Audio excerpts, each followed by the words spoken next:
shaman! I hear you can read the future. I saw it on TV. Ino-chan, you can't be serious. Those people are trying to scam you these days. It's not actual magic or anything. Come on! Don't you want to spend time with your daughter? Come on, I pay for it. Fine.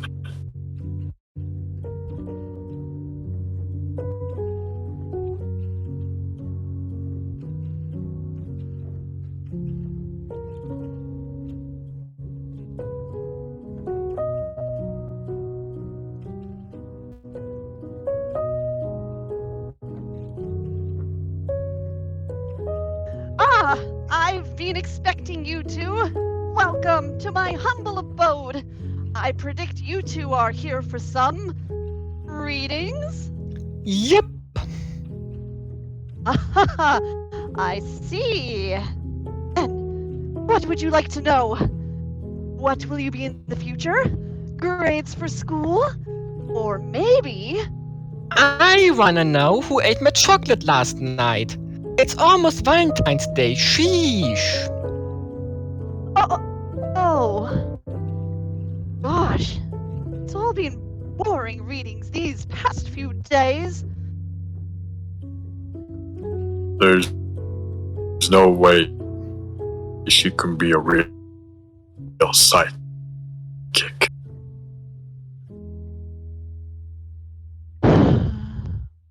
Your wish is my command. I see. Your father. What? What? So it was you! I knew it! Shaman, who is my daughter going to fall in love with?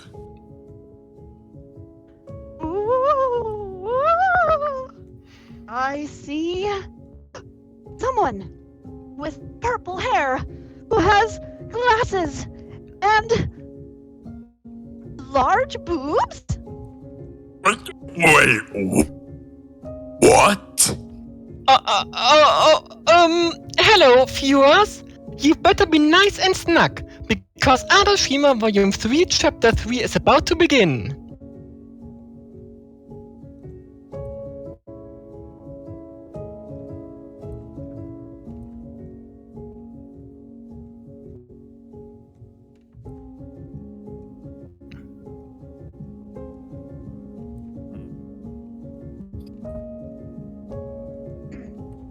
Today's Adachi.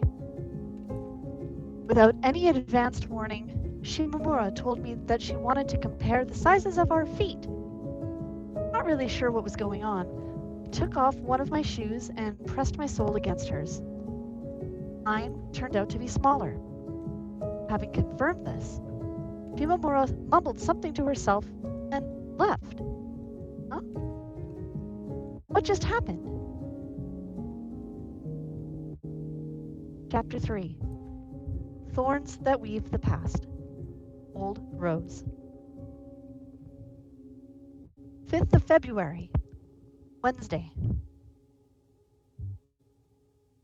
Each time I glanced at the blackboard to copy something down, the back of Adachi's head came into my view. It waggled from left to right like a milk tooth on the verge of falling out, showing just how little she was actually concentrating on the lesson. The fact that she just kept doing it was, in a way, a sign of stability, wasn't it? Personally, I found staring at it a bit less tiring than I did staring at the blackboard. Later that day, once school was over, Adachi asked me what sort of chocolate I liked. It was a pretty abrupt question, forcing me to take a second think about it. For a moment, I did consider telling her as a joke that I only ate Godiva chocolate. But since knowing Adachi, I had a feeling she might actually go and buy it. I figured that I'd be better off not doing that.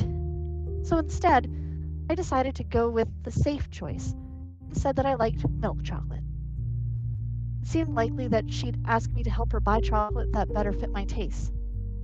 In that case, perhaps, should I ask her as well? Sadly, by the time I realized that, we'd already gone our separate ways. I'll just ask her tomorrow, if I remember, I thought to myself as I decided not to turn around in a futile attempt to chase after her. Still, Adachi sure was hasty, wasn't she? There were still plenty of days left till Valentine's. From my perspective, 10 days was an extremely long period of time. Everything that far away was part of the distant future. I found myself getting just a bit jealous of Adachi over the way time appeared to flow for her.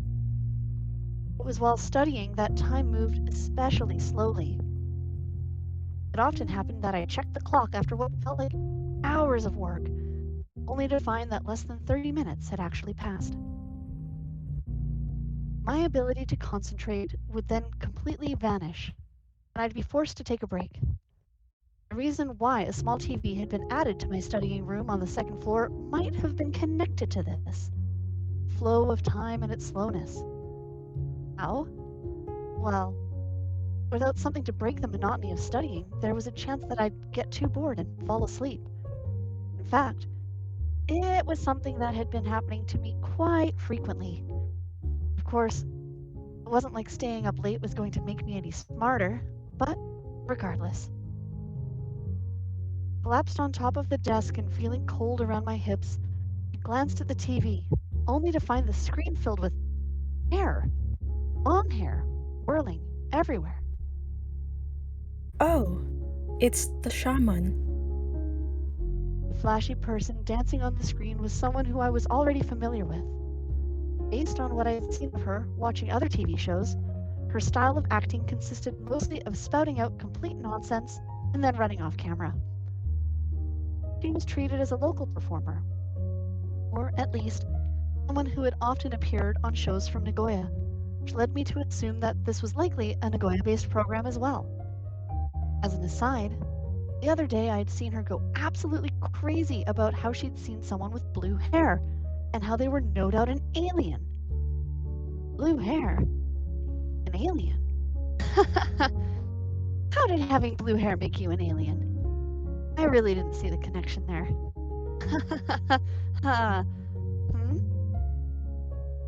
The shaman kept dancing until she ran out of energy, and as she stood there panting heavily, another performer got up on stage next to her to keep the show moving. It took me a moment, but watching that person talk, I was able to identify that this was a fortune-telling program. Though I was hardly interested in such things, I decided to keep watching until they got to my birth month, just for fun. That led me into a bit of a predicament, however. Fortunes presented were based on the zodiac, but I didn't know which sign was mine. My guess was either Aries or Taurus, but again, I couldn't say for sure. The horoscopes for the two signs were... Being cautious of memories you've forgotten. Your lucky color is blue. and... You'll witness something you shouldn't. Shocking. respectively. Which one of those would I prefer? The show kept going while I thought about that, and once they'd stopped talking about secret letters or something, I turned the TV off. The shaman's dance had been quite interesting, sure, but as the same could not be said for the fortunes, I likely wouldn't be watching the show again in the future. Probably. 6th of February, Thursday. Adachi was staring at me. Well, although that in itself probably wasn't all that rare, what was happening today was that I could, sort of, feel her eyes on me in the middle of class even without turning around to look. She sure was incredible, that Adachi. I did wonder if she maybe had something she wanted to tell me. But then again, she wasn't really doing anything remarkable. Not as far as I could tell, at least. She'd spend the entire day simply sitting there in her seat. No, wait. Actually, right. Now that I thought about it, she had walked up to my seat before class began and silently stared at me for a moment, hadn't she? Judging by that, maybe there was actually something that she wanted to tell me? Of course, I had not the faintest clue what that something might be. Adachi once again approached me as lunch break came around, and we ended up eating together. She was munching on a ready-made dressed sandwich, and likewise, so was I. Though for me, it was common to bring along a lunchbox my mom had randomly thrown together. For Adachi, that wasn't something that she'd ever done, not even once. Somewhat related, looking at the way she ate gave me the impression that she held no interest towards food, as if the simple task of moving her mouth was tedious to her. I see, I thought to myself as I recalled the face of Adachi's mother and her evaluation of her daughter. It felt to me that if you went out of your way to make someone food only for this to be the attitude they digested it with, anyone would find themselves disliking that person, regardless of whether they were your child or not. Then again, though Adachi had been acting mighty suspicious lately, she was by no means expressionless, and as such, it seemed to me that a different sort of a relationship might emerge if she were to display that side of herself more. Not that I had any real interest towards meddling with Adachi's family situation. What bothered me more was the current Adachi. It made me feel a bit awkward, the way she stared at me without saying a word. I went ahead and asked if she wanted to have a bite of my sandwich or sip of my drink, only for her to say no. Not that I'd seriously expected that to be the case in the first place. Soon later, Adachi asked me a question of her own, one that I wasn't sure was related to anything that had come before.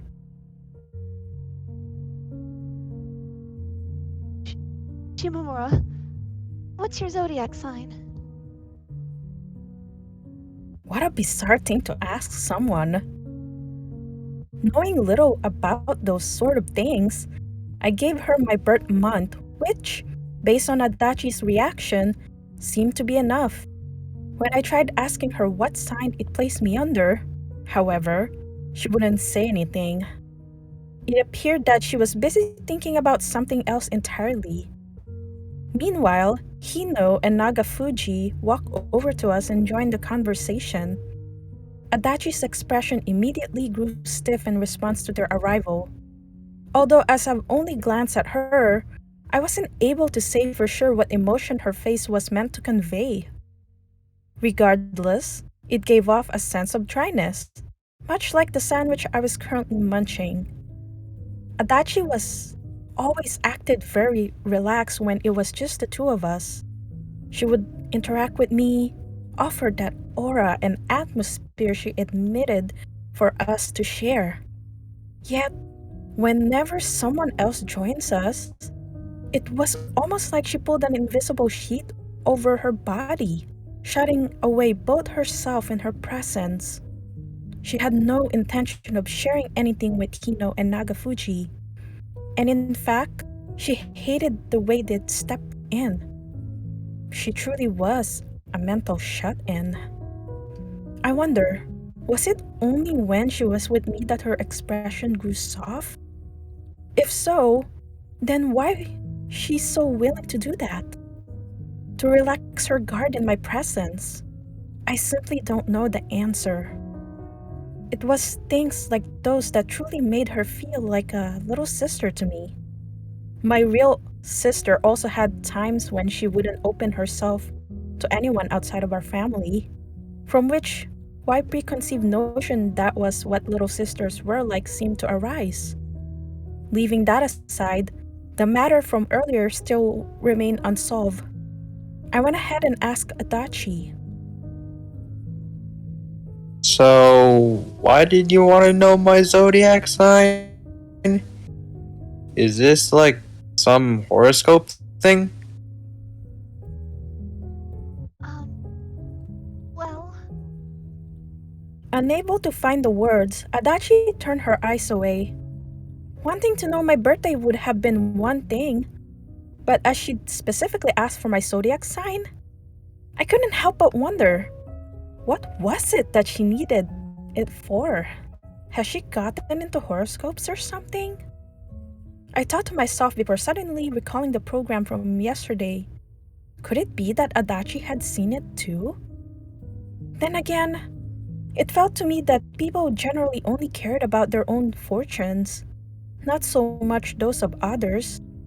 Nagafuji then blurted out something that I couldn't understand, and as I turned back around, Adachi had already returned to her seat, marking the end of our conversation. All that remained was the sense of her staring at me. Hmm. In the end, I'd been left to wonder, what was my zodiac sign? School was over and I was now back home. I just changed my clothes and decided what I'd do for the rest of the day when...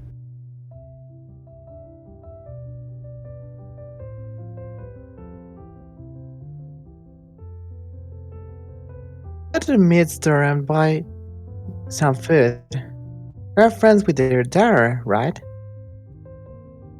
And how is that relevant to anything? Who knows? Maybe they'll give you a freebie. Mom said while shoving me with her shoulder. I'll tell you, you were hopelessly wrong if you were expecting something like that from Nagafuji. And so it all began, with me reluctantly leaving the house. I didn't really have a choice in that matter, as refusing would make the dining table a very lonely place, as far as the variety of food was concerned.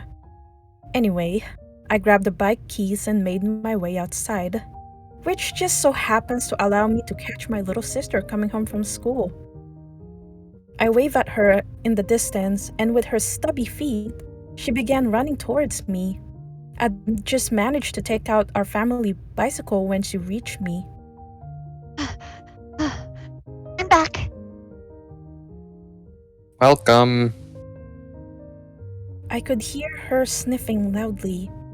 The winter wind had turned her nose and cheeks bright red, and the color scheme of her face now resembled that of Ant-Man Man. Are you going somewhere, sis? Where?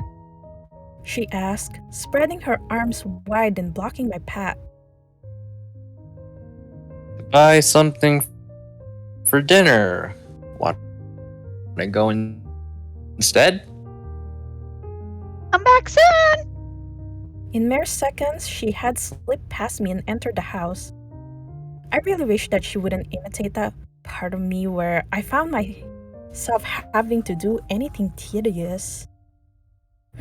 Of course, it wasn't like I was seriously considering sending her all by myself. Not when it was this close to nighttime. For a moment, I wondered if I should maybe have put on an additional layer of clothing after all. But as I ended up making my way to the bike without reaching a conclusion, I ultimately decided that what I was wearing was good enough. Passing various grade schoolers returning from school, I headed towards Nagafuji Meet. It really wasn't that long of a distance when biking, and soon enough I was there. Once inside, I saw that behind the counter stood a man who I recognized to be Nagafuji's dad. Being a friend of his daughter, he likewise recognized me and gave me a short greeting as he saw my face. I greeted him back, which prompted the customer who had come in earlier to look at me. Her ash-colored hair fluttered slightly. She was a girl around half a head taller than me. Her fluffy hair was slightly curled, and behind it, I could see a pair of glittering earrings. As for her clothes, she was wearing a school uniform, belonging to a different high school than mine, in a very casual manner. A few moments later, the girl had already turned back around. I placed myself behind her in line, making sure that there was just a bit of distance between us.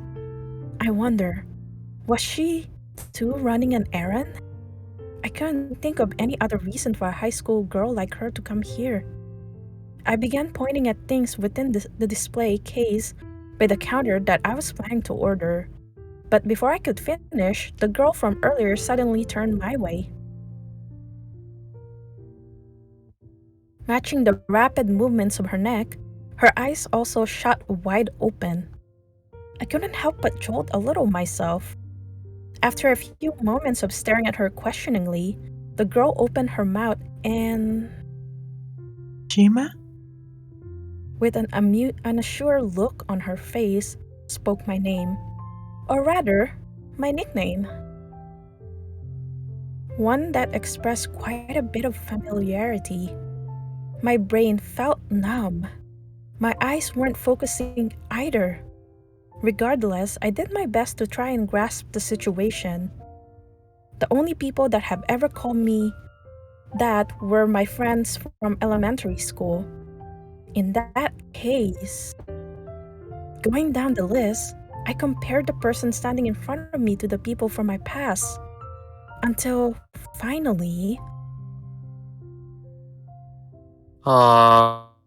Arumi? Yeah, that's me. that was the name of a friend who I'd once had. The girl seemed delighted hearing it. Yes, there was no mistaking it. This was Tarumi, my best friend from elementary school. If you would have asked me to come up with a place for the reunion of two high school girls, a meat store certainly wouldn't be the answer I would have given. I quickly finished up my order before turning back towards Tarumi.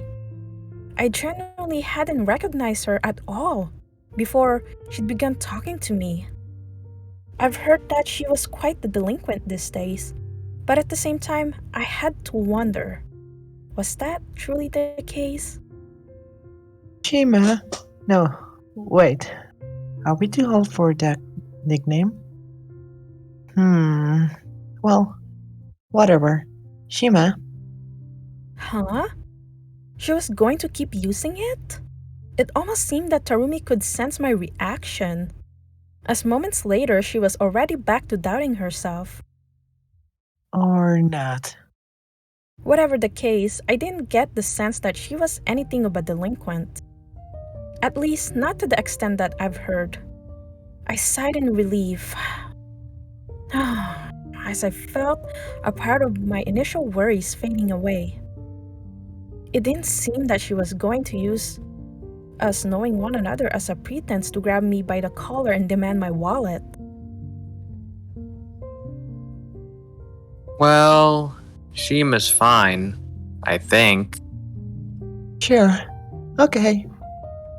Though I knew that the person in front of me was Tarumi, for some reason, she didn't still quite match the Tarumi I've once known. Had she really changed this much in mere 3 years of middle school? Was there really no trace of her old self left? Tarumi took a step closer to me and stared me deeply. It kind of feels like you've grown into quite the beauty, Shima. Thanks, I guess. I wasn't a big enough narcissist to say something to the effect of, yes, I have. Sorry to keep you waiting. Nagafuji's dad said as he handed Tarumi her order. She took the bag and nodded slightly before giving me a quick glance. The difference in our height lent her gaze just a slight sense of intimidation. Well, see you later. She said, waving her hand loosely. Yep. Later. I replied after a few seconds. My barely raised hand shook slightly from side to side, like the leaves of a tree. Later, huh? Curling up my fingertips, I repeated the word to myself. There was something about it that didn't feel quite right. Would that really happen? Were we really going to meet again? Just as that thought crossed my mind, Tarumi turned around. Had she forgotten something? Or was she perhaps going to order something extra? She approached me, and soon enough I found myself once again standing face to face with her. Oh, wait, she wanted something from me? Could I ask for your phone number? She said, all the while fiddling with her hair using her finger. It wasn't something I'd been expecting to hear from her. Sure, okay. Oh, but I don't have my phone with me right now. I see. Well, in that case, Tarumi opened her bag and pulled out a pen, as well as a brand new looking notebook from which she tore off a single page. Then, using the side of the bag as a desk of sorts, she wrote something on the paper before handing it over to me. here's my number. Got it. It definitely seemed a little strange to me that she remembered her phone number off the top of her head, but at the same time, I couldn't help but feel slightly impressed. Call me once you get home, okay? Sure. I nodded after grabbing the note. Tarumi then shoved the pen and paper back into her bag before once again stating, Well then, see you later. though it felt a bit awkward doing so, I also repeated my line from earlier. There it was again. That word. Later.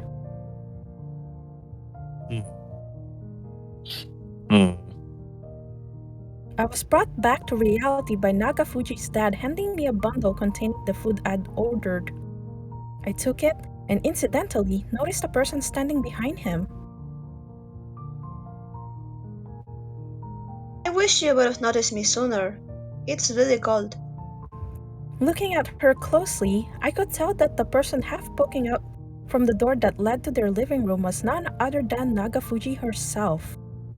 She quickly left her hiding spot and crab walked over to me. I gave her father, standing behind the counter, a quick glance, and let's just say the way he stared at his daughter certainly left an impression. Nagafuji witnessed it. She witnessed it all more silently than a maid. Really? I would have assumed the opposite, considering that she wasn't wearing her glasses. Was it fun watching us? Hardly. I suppose that made sense. It wasn't anything special, really. Just me running across a friend from my past. Tarumi, I mean, the girl from earlier, does she come here often? Don't know, I don't take care of the store all that often. Only because you aren't of any use, and you interfere with business. Her father commented. She glanced at him before quickly turning back towards me as if nothing at all had happened. I wonder, did she ever have moments when she acted agitated? Or perhaps flustered? Is Hino back there too? Under the kotatsu, yep. Wow, I'm kinda jealous. Wanna join us, Shimamura? Sorry, but I was told to come back home quickly. The cold weather outside meant that there was only so much time I could waste before the good food got cold. Thank you for coming. See you again tomorrow. Nagafuji said as I walked through the door, possibly in an attempt to prove her father's earlier words wrong. Now outside, I glanced in the direction Tarumi had walked into, put the note with her number in my pocket, and set my bike into motion by kicking some speed off the ground. Once I was past the initial hurdle and the pedals had started turning smoothly, I breathed out a stream of white vapor and mumbled the following to myself. That sure was a shock. However, it only took till those words had left my mouth that I began to wonder, was that really the case? Was I truly surprised?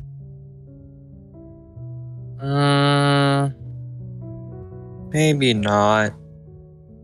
It kind of felt that whenever I questioned myself in this way, a bit of the coldness surrounding me found its way into my heart, chilling me to the core. I closed my mouth, as if chewing my breath, leaving only the sound of the bike's tires to run through the night.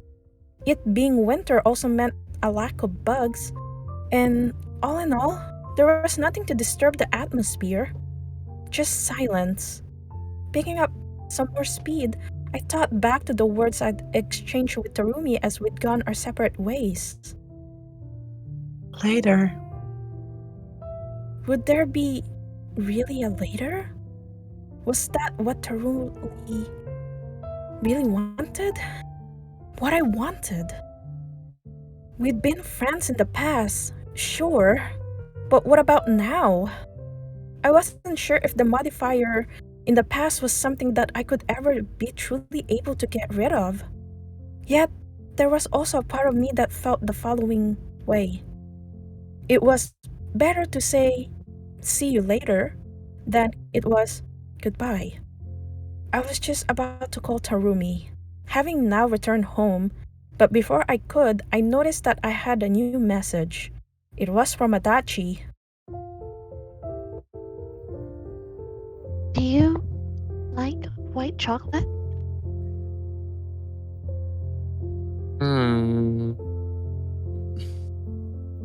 It tastes good. And send. Imagining the taste of chocolate on top of my tongue, I replied to the text before typing in Tarumi's number and calling her like I promised to do so. She picked up instantly. Hello? Shima? Yep.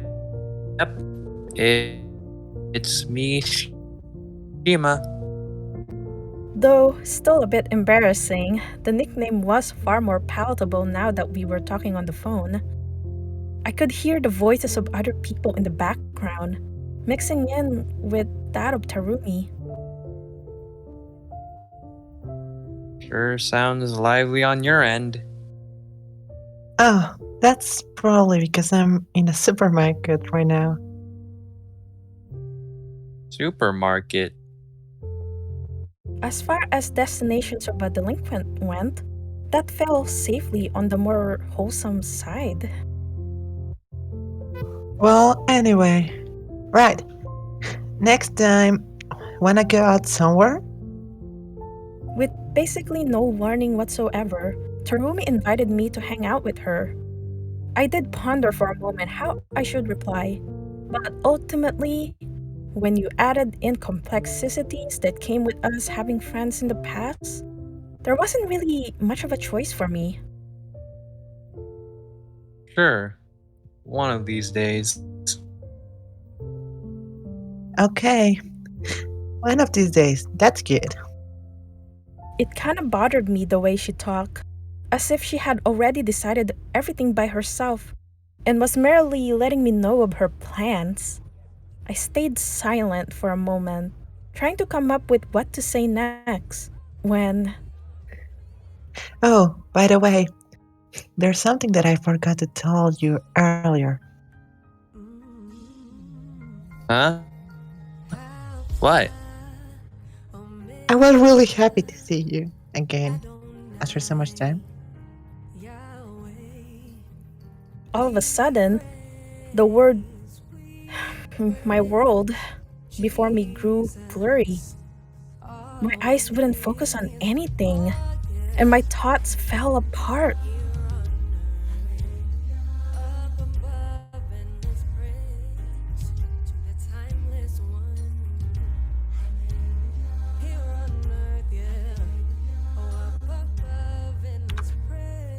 That's all. Having added that, she ended the call. That's all, huh? I said, repeating her words to the phone. Needless to say, there was no reply. There'd been no such thing from me either. I placed the phone on my desk and folded my arms. I could feel my cheeks growing ever so slightly warm. Tarumi had spoken in such an upfront way. And being an adolescent high schooler, there was no way for me to not feel a little embarrassed. It was almost as if there was some part of me that wanted to tell her to stay away from my affairs. She really was happy to see me, wasn't she? Though for me, we were still merely two people who'd once been friends. It seemed that Tarumi saw things slightly different. I found myself in a conflict. Wasn't it too fast? Wasn't it too easy? Was this what it meant to be friends with someone? Was the bond we'd established really that strong? Viewing it from the perspective of one of the people involved, I honestly didn't feel that was the case. And yet,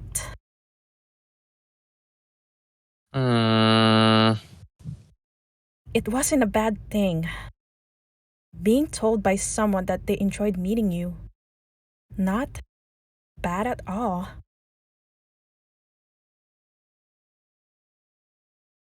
7th of February, Friday.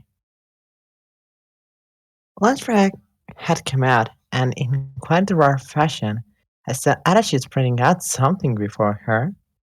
Had she perhaps brought lunch from home? That was my first guess. Thinking that it wouldn't be bad at all to eat together if that was the case, I grabbed my sandwich and sat in front of her. Adachi didn't react. Apparently, she was too focused on the thing that she was munching to notice me. Once I sat down, I took a look at what lay on the table between us.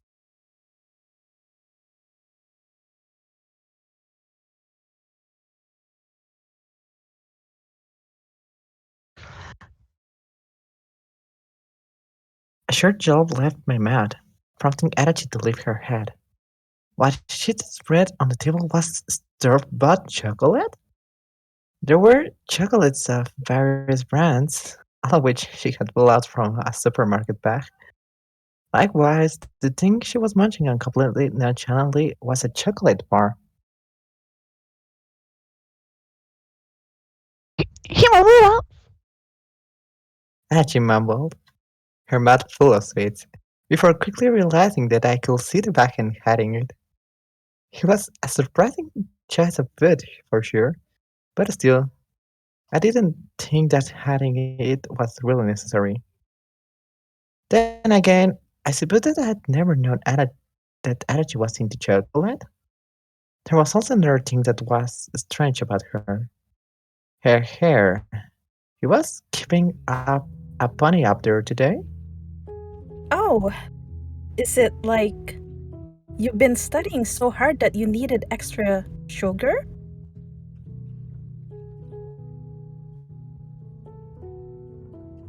Yes, exactly.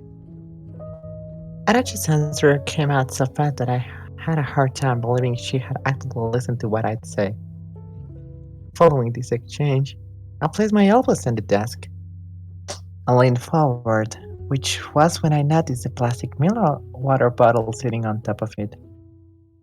There was something about it that made me feel slightly relieved. That right there was the Adachi I knew.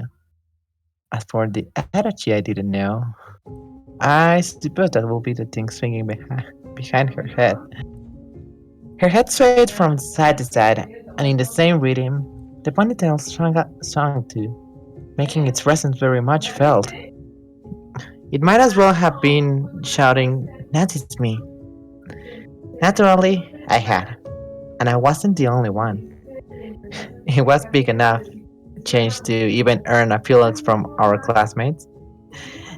I wonder, was the change purely visual, or also in her mental state? Her new hairstyle exposed her ears, and I could see them twitching. I've heard that if you eat too much chocolate, your nose starts bleeding. Don't know if it's true though. I said randomly, prompting Adachi to touch her nose. She wiped it with her lip, and after confirming that there was no blood stuck on it, her eyes turned towards me. It felt a bit awkward the way she stared at me without saying anything.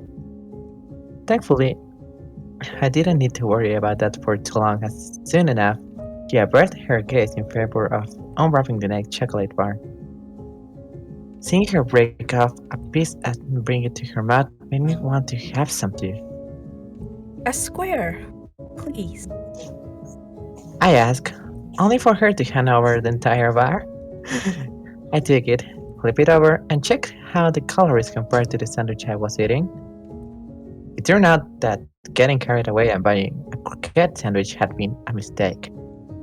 My hands began sweating as soon as I added the 3-digit numbers together.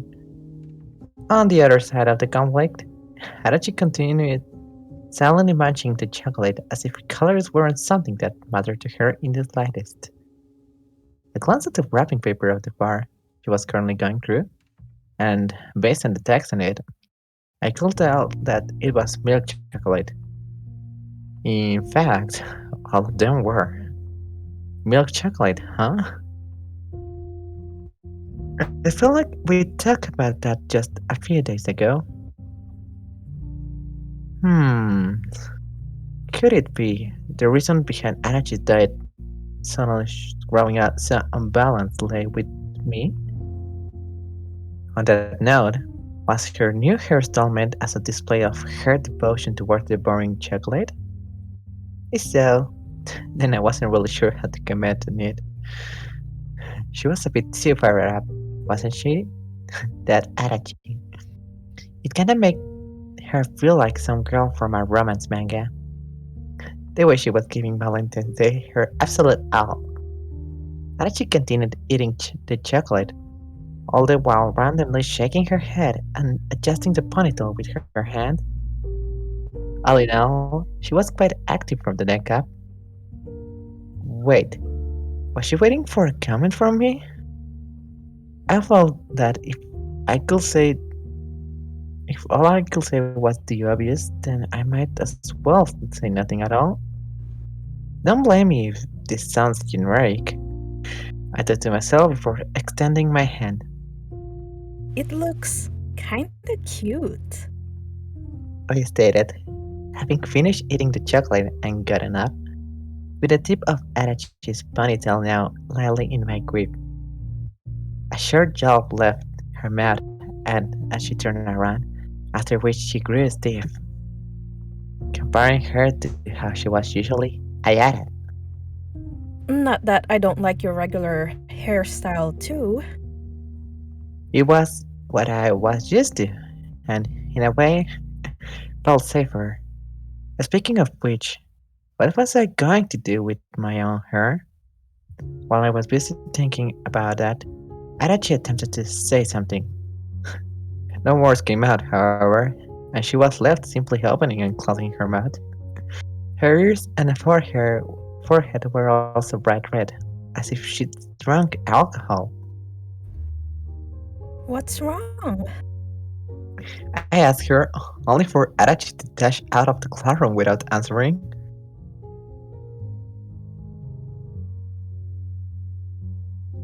Hey, class is about. To start soon. She also left the remaining chocolate scattered all over her desk, and I would have preferred if she'd at least cleaned this up first.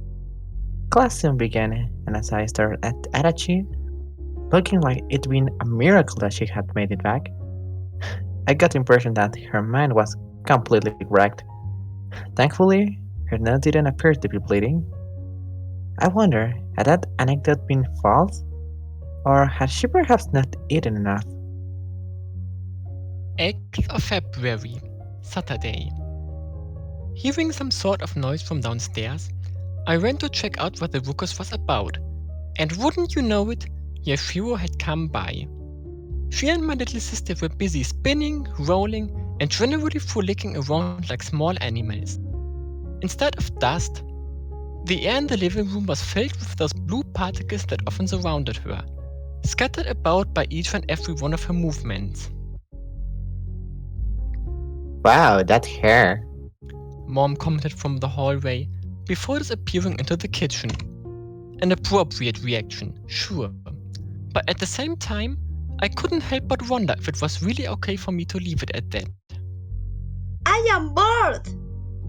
Yashiro complained, followed by a nod from my sister. It seemed to me like they were having quite a bit of fun lying there on the floor, on top of each other in the shape of the letter X. Or as though I supposed that it wasn't my opinion that mattered here. Not wanting to interrupt the two tiny creatures, I turned around and started walking back to my room. But before I could get far, Yashiro noticed me. Shimamura! She will do it, won't she? That was a lot of she's. Yashiro pulled herself out from underneath my sister and, still lying flat on the floor, made her way to me. There was something quite ominous about the way she crawled forward. She wasn't wearing a spacesuit today, but instead, a green sweater coupled with jeans. It was a very boyish set of clothes, one that didn't particularly look great on her. I got the impression that she simply copied what someone else had been wearing. Honestly, considering the color of her hair, the spacesuit had felt less out of place. What do you say we go see a movie? Huh? What? My sister shared my confusion. Following Yashiro, she too had crawled to my feet. I have heard about these things called movies, and I want to see one. Oh, I'll go too! My sister shouted cheerfully as she raised her hand.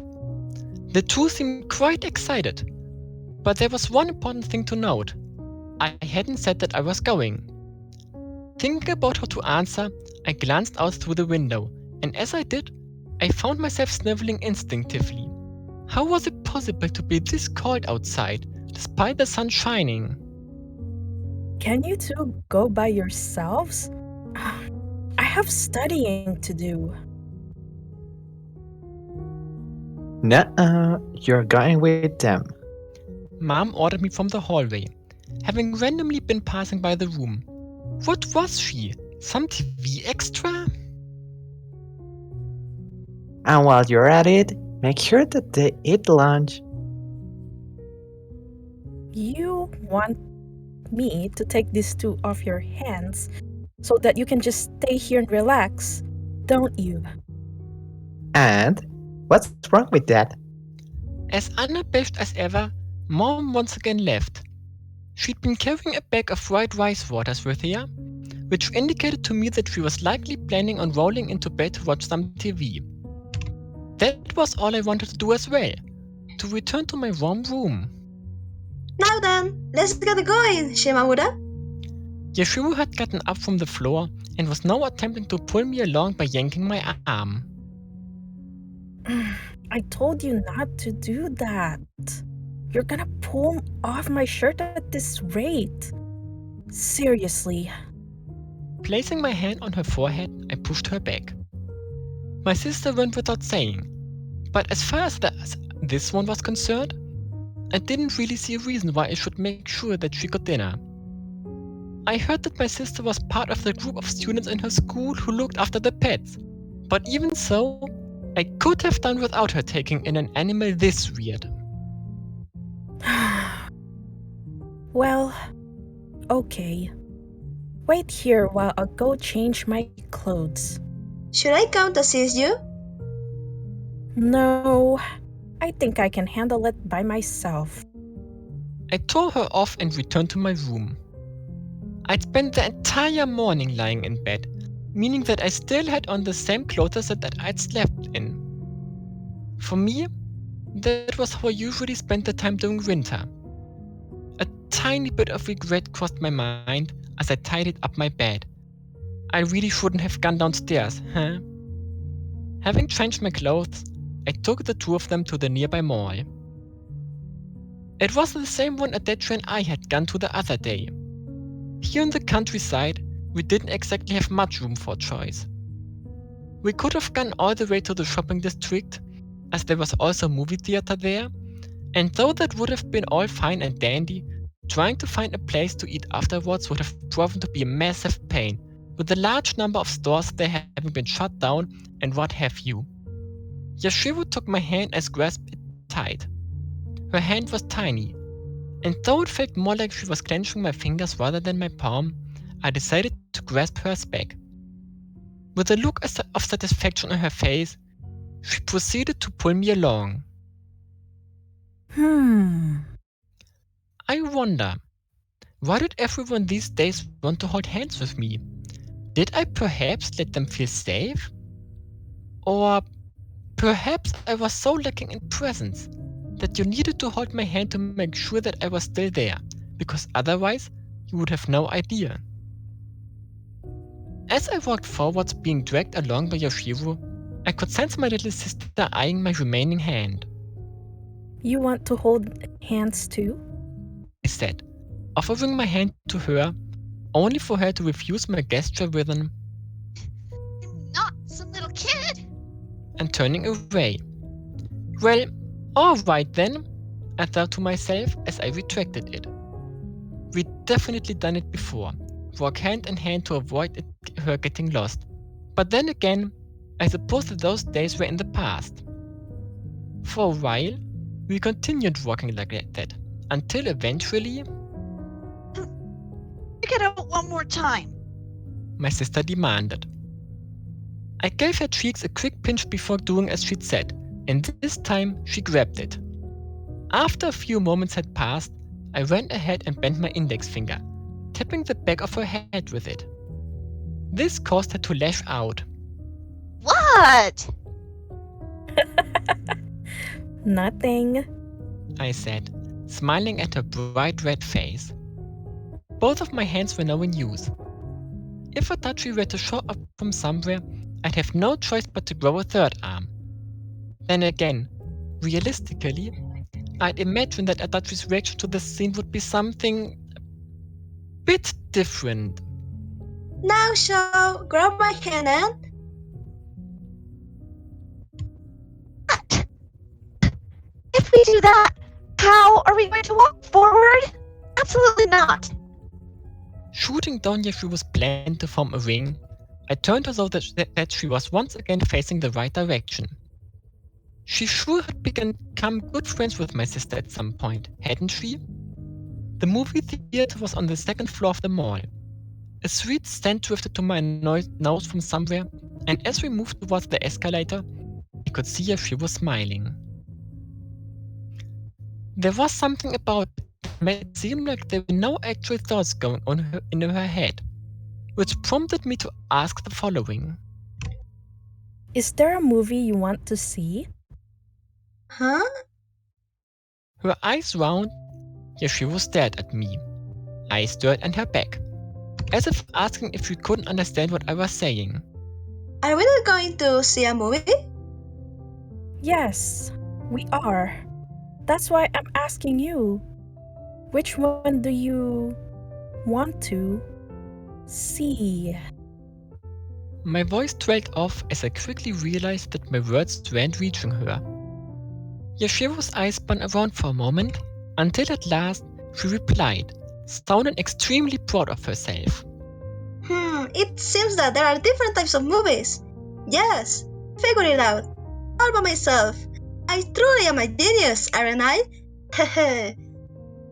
Yeah, I guess so? How was it even possible to be this lacking in common sense? It also seemed that she wasn't merely acting, so maybe... No, nothing. Just forget it. There were a great number of things out there that went beyond my understanding, and Yashiro was likely one of them. How's the field trip going? I heard someone comment. Fitting, I thought to myself, as I turned toward the direction of the voice. It was Hino, been left wondering who it had been at first, and if not for her 10, I likely wouldn't have been able to pick her out. Hino stared down at us from an escalator. Something about her immediately caught my eye. It wasn't her hairstyle, as that was the same as ever, but instead her outfit. She was wearing Japanese-style clothes today, and not a yukata or anything, but a proper red kimono. After a bit of time spent staring at her confused, it dawned to me. This was likely what she wore at home. Right. I wasn't privy on any of the details, but apparently, her household was the kind where children would dress in this sort of clothes. I'd also heard that her snacks consisted of kombu and chickpeas, but that was a whole other story. Well, well, if it's not Hino. Is she a friend of yours, sis? Yashiro and my sister took turns reacting, and to each of them, Hino raised a thumb. Staring at her tiny body and the way the extravagant kimono wrapped around it, I couldn't help but be reminded of one of those traditional children's festivals. When you combine that with her tan skin, it really made her stand out from her surroundings. It was almost like she'd slipped out from some event venue. She often talked about running into weirdos, but right now, she herself was the weirdo. Just a sec. Hino said, before turning around and starting to run down the upgoing escalator. It seemed to me like something like that was too childish for even actual children to do, but nevertheless, Hino did it, and soon enough, she was standing back on the first floor in front of us. She sure had guts, that girl. Had it been me, I couldn't see myself having been able to do this. Come to think of it, have we met before? Hino asked my little sister, after getting her clothes in order. Had they? No, I don't think so.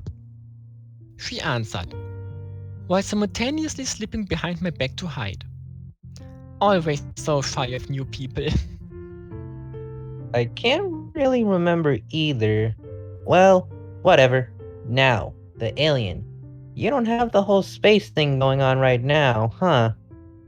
Hino's comment was in reference to Yashiro's Western-style clothes. Would an alien even wear a spacesuit in the first place? I couldn't imagine that being the case. This outfit lets me conceal myself better. She replied, once again sounding proud of herself. I wasn't sure if that pride was deserved, though. Her hair alone made her stick out like a sore thumb. Grouped with her and Hino, us two bland sisters felt kinda out of place. So, you brought these two shorties with you to spend some time with the family? Pretty much.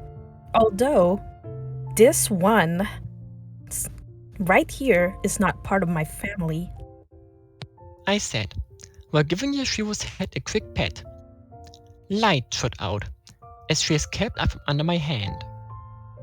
And you? Hino could practically tell from my gaze what I was alluding to, and lifting up the ends of her kimono, she began explaining. I needed to come get something from here, and since changing clothes is such a hassle, I decided it'd be easier to just go out like this.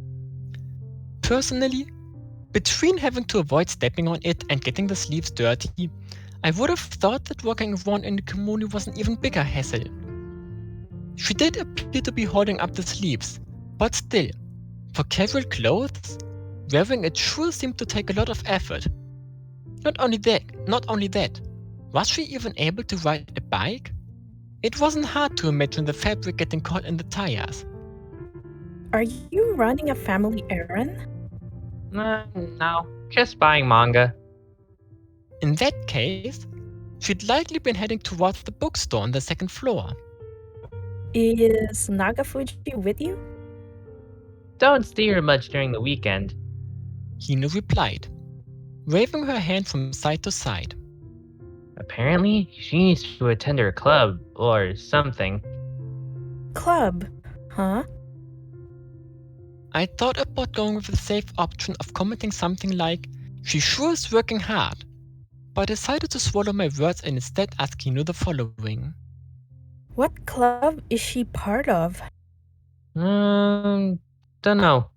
She replied promptly. I found it a bit surprising that there was something about Nagafuji that Hino didn't know. I went ahead and I met with Nagafuni performing club activities. Considering her attachment to do it wouldn't have been all that strange to find out that she'd found an association for boomerang enthusiasts or something. Then again, it also felt like she'd be its only member. Still, Shima, why is it that whenever you see me, the first thing you always ask is, where's Nagafuji? Is Shima supposed to be me? Yeah, you. I What see. were we even talking? Yep. What were we even talking about? It was as if neither of us was using their head. Anyway, likely having sense that this conversation was quickly growing tedious, Hino put an end to it. Was that really okay? Sure, the aura of cheerfulness surrounding her did let me feel like a wet blanket hadn't just been thrown on me. But still, she was also pretty strange herself. I'd heard it said that everyone had their own unique value system, but if the differences between them were really this vast, then it felt to me like that there was no point in trying to act in a way that took in consideration the person you were dealing with. Whether you tried or not, you could always find a couple of things between you and them that just kind of happened to mesh well together. I happen it could be said that these unexpected matches were the true charm of interacting with other people. So, Shimamura, where are you guys going? To a stone sauna, perhaps? Hino asked, all four of us now standing on board the upgoing escalator. Apparently, we were now back to simply Shimamura instead of Shima. We are going to see a movie! It was Yashiro who replied, assuming a bit of a pose afterwards. It wasn't really something to be proud of. Oh, a movie, huh? Those are pretty fun every now and then. Hino's stance changed considerably. She'd kinda just been standing around randomly, but now it seemed that she was doing so with purpose. Wanna come with us? Well, they are nice, those films. What about the manga?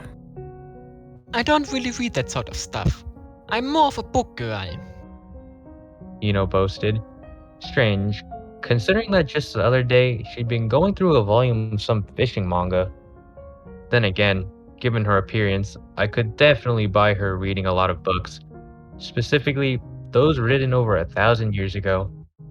By the time we reached the second floor, the itch I'd felt my skin, caused by the rapid change in temperature, was starting to calm down, although it came with the caveat of the hand my sister held now feeling a bit too warm. As for the one Yashiro held, that one maintained a fixed, cool temperature. It was as if I was touching the very essence of her aqua-colored hair. Damn, Shimamura. You need more hands. There's nothing for me to hold. Hino joked after we'd walked a bit further. It was easier said than done to grow an extra arm. Huh? You want to hold hands too? No, not in the slightest. Well, in that case, you can hold mine. Yashiro stated considerately, or rather, having completely ignored what she'd said, while presenting Hino with her free hand. I feel touched by your kindness. Hino replied before taking the hand. After only 3 steps, however, she added, No, I think I prefer walking at my own pace after all. and let go. A very Hino-like view of things. In the past, I could have imagined Adachi saying something similar, but not these days. I wonder, when had the switch been flipped? Now, let's talk about my sister real quick. Although still quivering behind me, Hino's unique outfit had caught her attention, and she couldn't help but take a quick peek at her every now and then. Hino soon noticed that she was being stared at, turned around, and leaned towards her. My sister tried to escape her glare, but with my hand tightly wrapped around hers, she had nowhere to go. Timidly, she looked up to Hino and then asked, Are you the princess? Hehehe. Do I look like one? I guess I do. Hino stated proudly while raising the sleeves of her kimono above her head.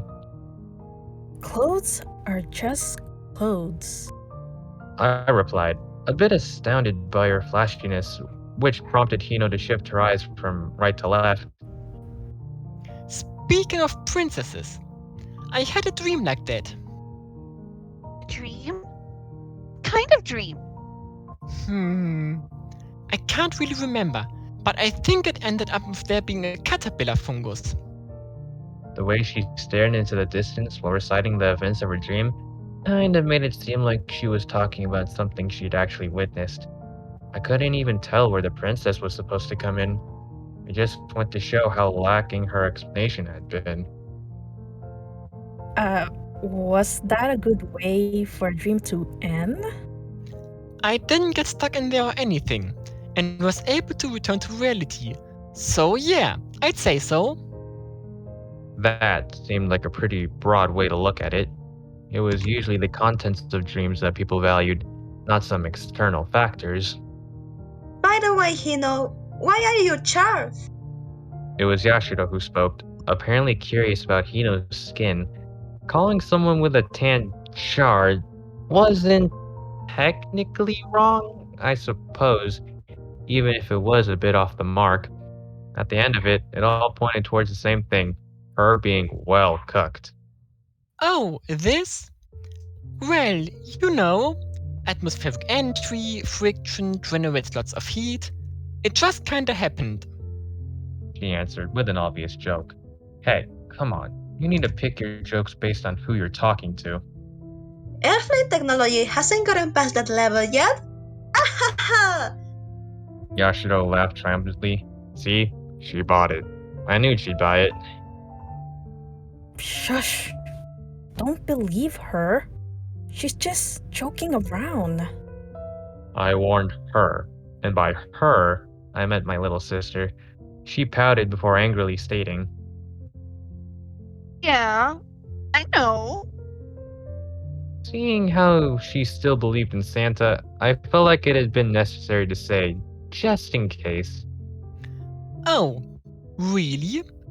Well, in that case, I guess I should show you what human technology is truly capable of.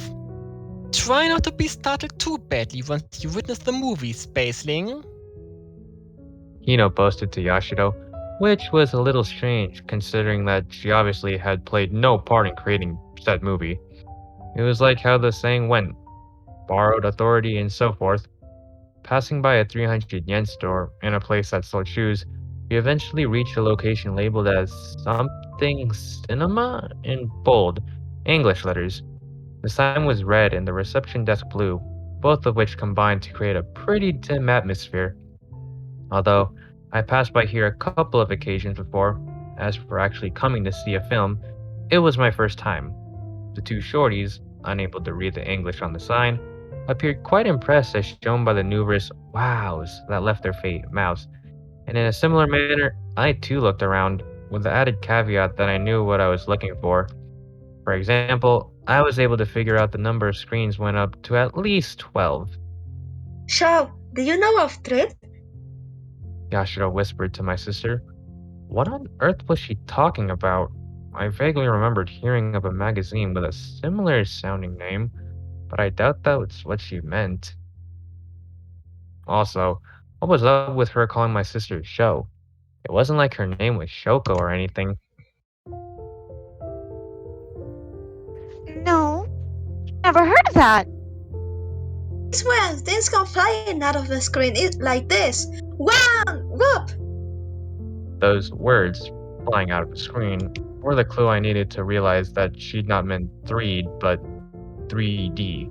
I wonder, had the reason why she suggested that we come here in the first place because she'd wanted to see a 3D movie?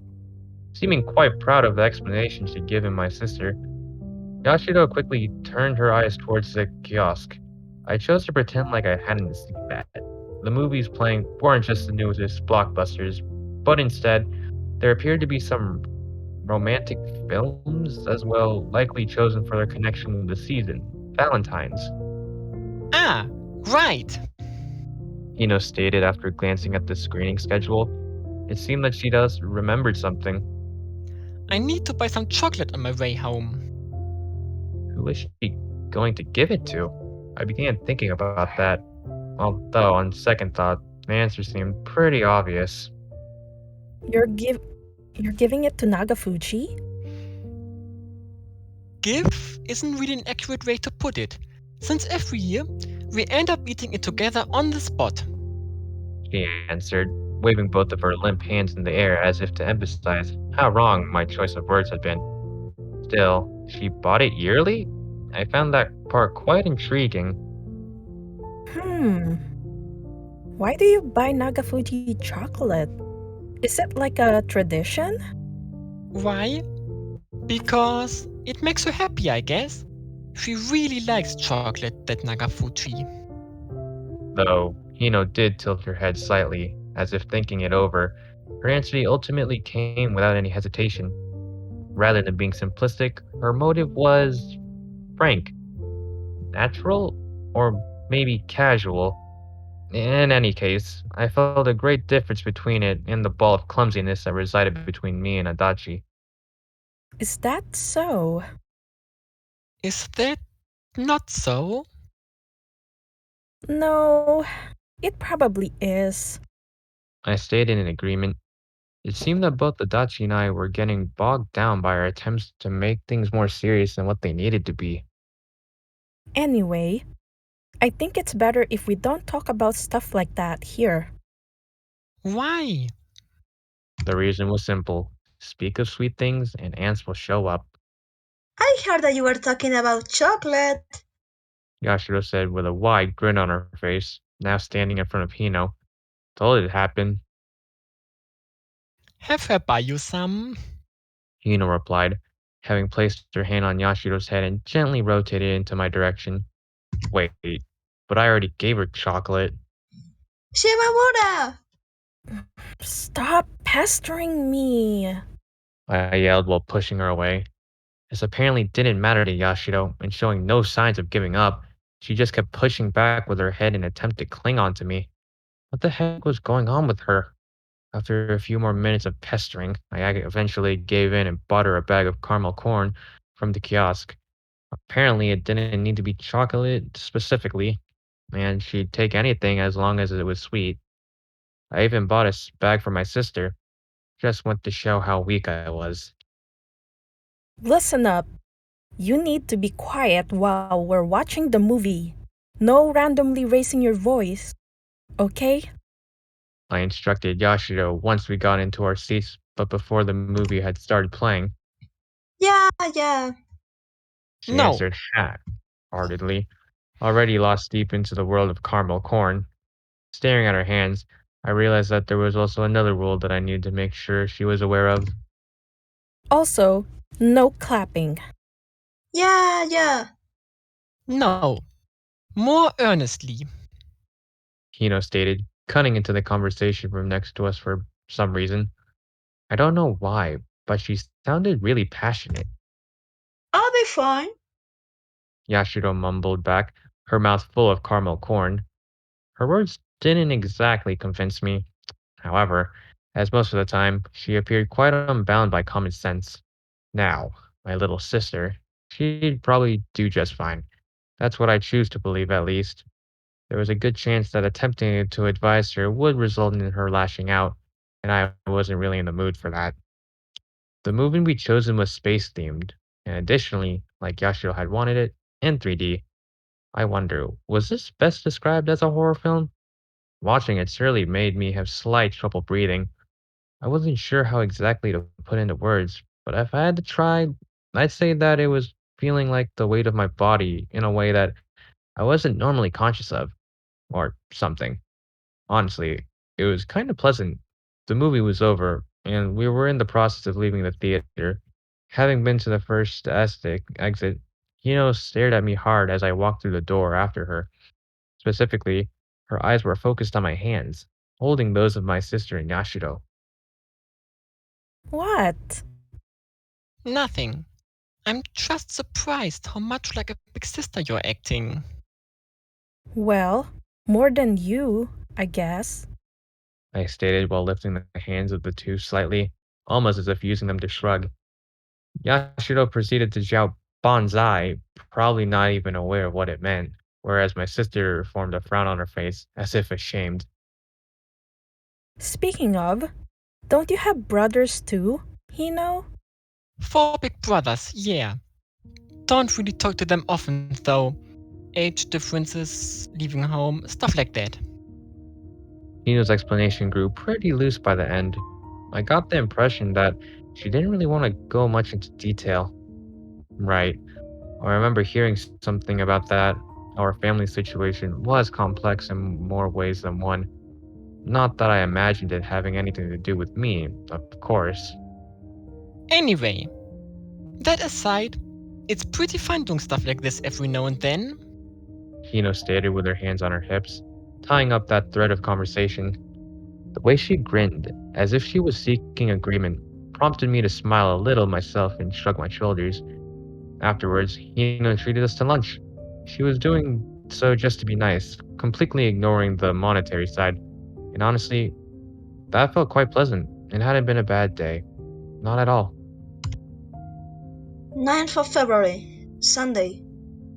Like yesterday, I once again laid on top of my futon. No noise was coming from downstairs, however, indicating that we didn't have guests today. Don't get me wrong, it wasn't that I disliked the occasional lively day.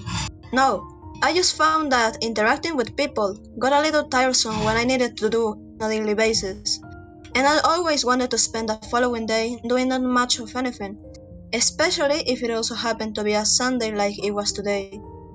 I rolled into bed with a textbook in hand, a book which I was currently reading though. I was quite a model student, wasn't I? So much so that even my parents would surely be moved to tears if they were to see me right now. As long as I first got them to ignore the fact that I was simply doing catch up for the time I'd waste escaping class, that was. Just 2 more months, and I started my second year in high school. I really needed to get onto the level of my classmates before then. Though I'd made some good progress over the winter break and could practically see their backs already, it didn't mean that I could afford to slow down. The final exam was coming up after all. Even so, as I continued pushing forwards, there were times that I found myself missing the gym second floor. Once winter was over and spring came around, once the morning glow showed and it got warm on the rooftops, perhaps we will go there again. No, probably not.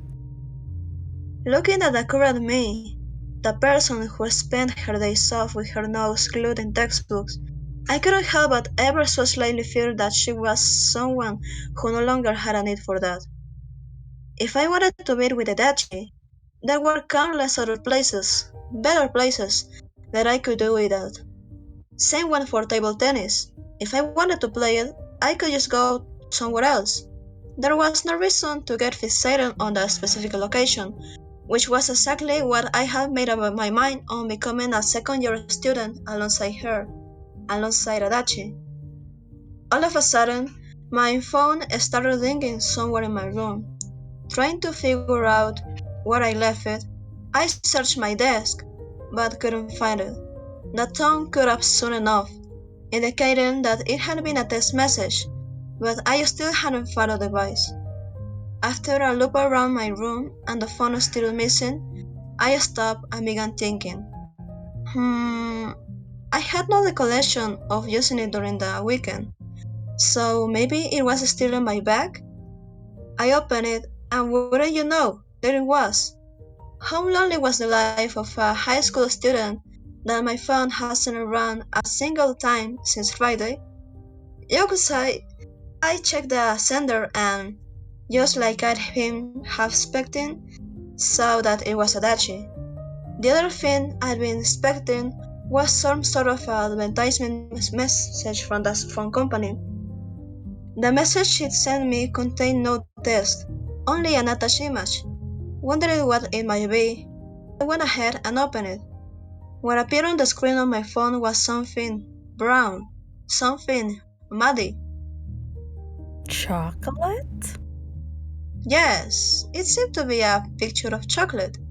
Chocolate melted down and then poured into a mold. It definitely was chocolate, no doubt about that. And what about it? With nothing to go by, it was difficult for me to grasp the meaning behind the picture. My thoughts were interrupted by another message from Adachi. This one also came attached with a picture, once again portraying chocolate. A second tasteless image wasn't going to help me much in terms of figuring out what was going on there. If anything, it just added onto the pile of mysteries. She hadn't decided to send me just a picture instead of handing me actual chocolate in order to save money or something crazy like that, had she? No, that seemed extremely unlikely. Maybe I should call her and ask? Then again, doing that felt the same as giving up, which caused me to hesitate. I stared at the image from all possible angles, trying to make sense of the situation. Was this maybe some new form of bullying? Given how not good my grades in modern Japanese were, I wish she stopped it with these sorts of interpretation puzzles. I had a feeling that just one look at her face would give me a pretty good idea of what she meant. But then again, there wasn't really an option here. The last message from Adachi read simply, What do you think? "Good question. What do I think about this?" It felt like it was going to take a lot of effort if I wanted to one day find the exit of the labyrinth that was Adachi. The gears within my head spun restlessly as I ventured deep down the distorted, mulberry-colored corridors and the increasingly complicated stairways. The deeper I got, the hotter my mind grew. What about her? 10th of February, Monday. You, isn't it, Shima? A person who had passed by suddenly said to me. Wondering who it was, I turned around to look. Although that only left me to wonder further. Who was she? Well, at the very least, I could tell that she wasn't from my high school, because if she was, she wouldn't have been walking in the opposite direction as me in the morning. I rubbed my eyes, still sleepy after the weekend, before taking a good look at her. She was a girl, around my age. Yeah, I think I had a pretty good idea of who she was now. It's been a while. She was a friend who I'd had in elementary school. Her name was... It was... Crap. I couldn't remember. Despite feeling mighty flustered, I figured that the only way I could get through this was to put on a smile. Showing no signs of suspicion or puzzlement on her face, my past friend returned that smile with one of her own. She was still on her bike, and as they continued walking, the person used her feet to push herself backwards alongside me.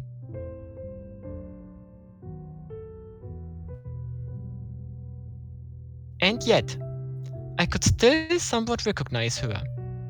I wonder why that was. Wow. Just look at your hair. It sure has gotten lighter, huh? Comes with the age. I laughed, before giving my past friend's shoulders a light push.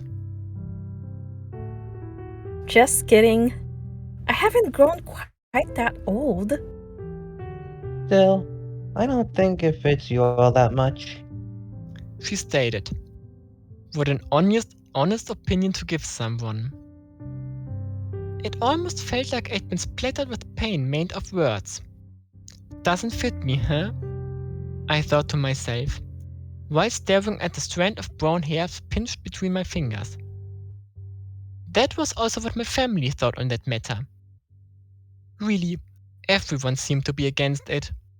Maybe I should just let it go back to black after all. Of course, there was a serious problem with doing that. My hair color would match Adachi's. And if that happened, the overall impression we gave off would end up growing quite plain.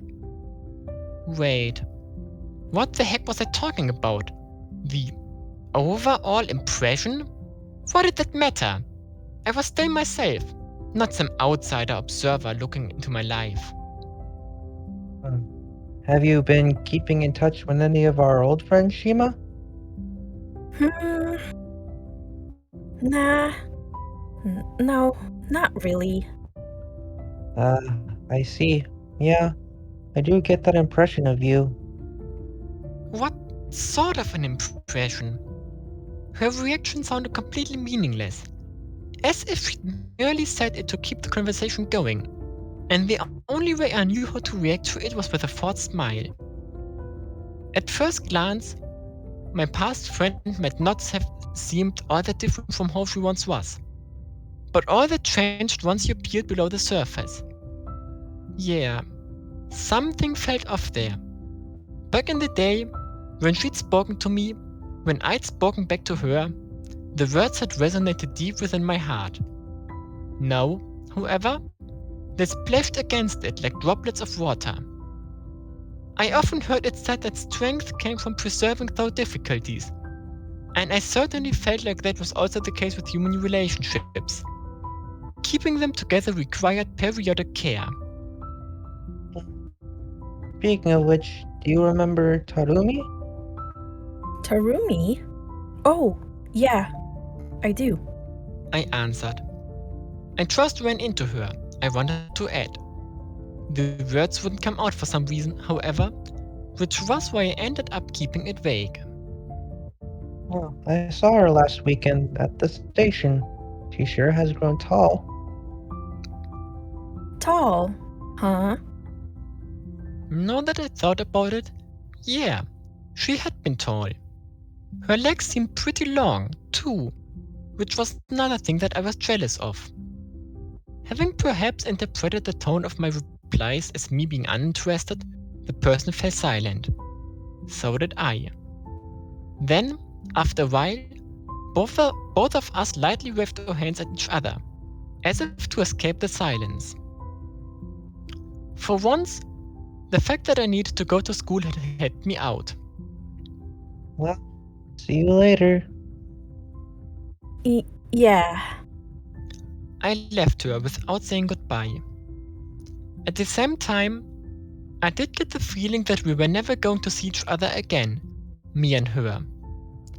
The only reason she had begun talking to me was because she'd been curious, meaning that if, for example, us passing by each other was to become a daily occurrence, there'd no longer be any reason for greetings. I truly thought that. It was what past friends were like. Or clocks that had spun so smoothly in sync back in the day now display different times. I wonder, how many rotations would it take for them to overlap? In the midst of my thoughts, I realized that I'd come near to a graveyard. Glancing at one of the gravestones there, I noticed a familiar last name, Tarumi. I traced the letters in the air in front of me. Seeing her at the station, running across her in front of the meat store. Our daily milieus still greatly overlapped. She still existed within my perceived world. I wonder, how would it make me feel if I were to meet her again? Not that I had any intention of purposefully seeking her out, but you know, if I just happened to run across her. I imagined that happening, and as I did, those thoughts gave birth to a certain feeling. A feeling quite similar to how I usually felt.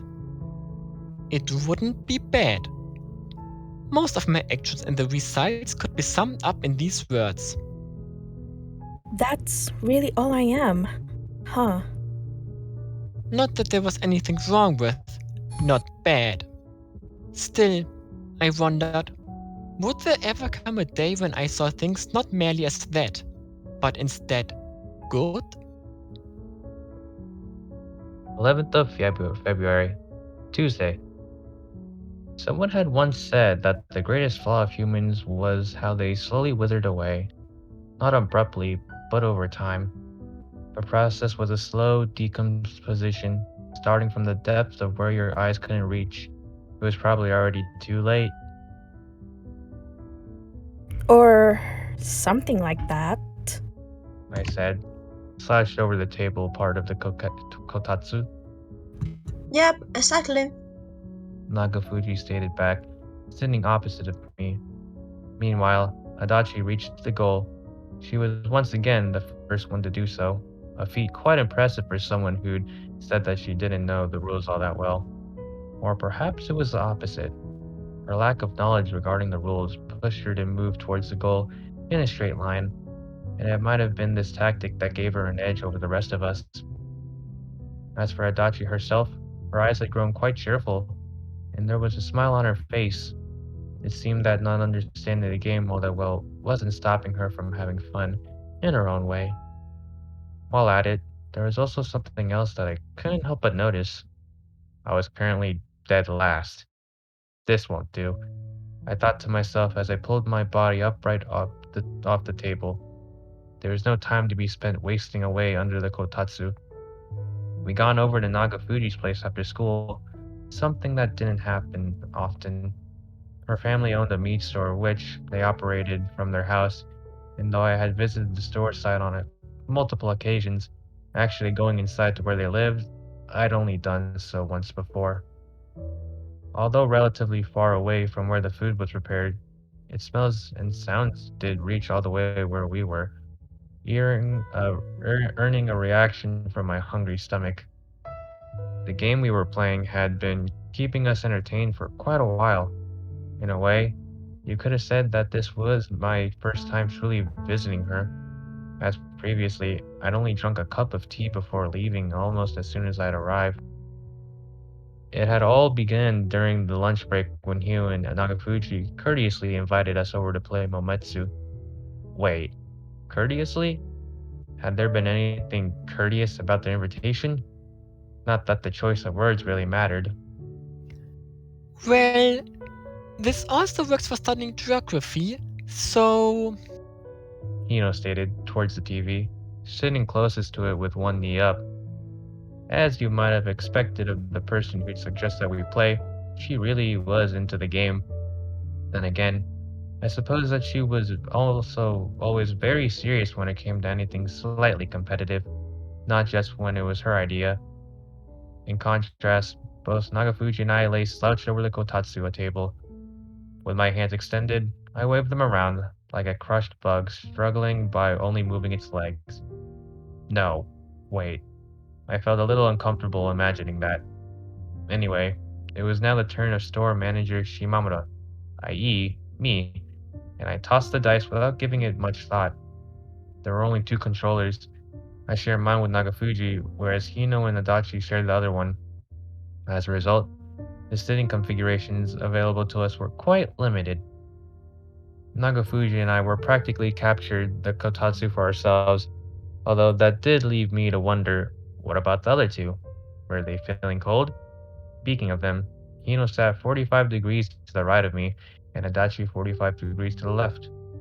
I had initially been giving her instructions and teaching her how to play, but by the time year 6 rolled around, it seemed that she'd gotten the gist of it. She wasn't using any of her cards, but hey, what can you do? I hear that the heartless and evil are the strong ones. Must mean that Shimamura is really a good person then? Stated Zen Master Hino, currently in second place, in a sarcastic manner. Using that logic, it would make Adachi the meanest one of us. Speaking of Adachi, she glanced at me over her shoulder, and after awkwardly looking around for a bit, opened her mouth. I think Shimamura is a good person.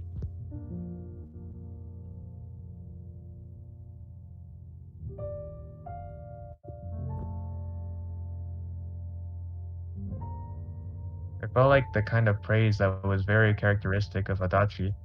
Oh, and in case you were curious, her character was a company president, whereas Nagafuji was a robot. Yeah, a robot. Robo Nagafuji always used her attack cards the second she had tamed them, no matter what was going on in the game at the particular moment. She also took no time to calculate their effects and how she could benefit from them, but rather use them on the first target she saw, almost like some sort of robot on a rampage.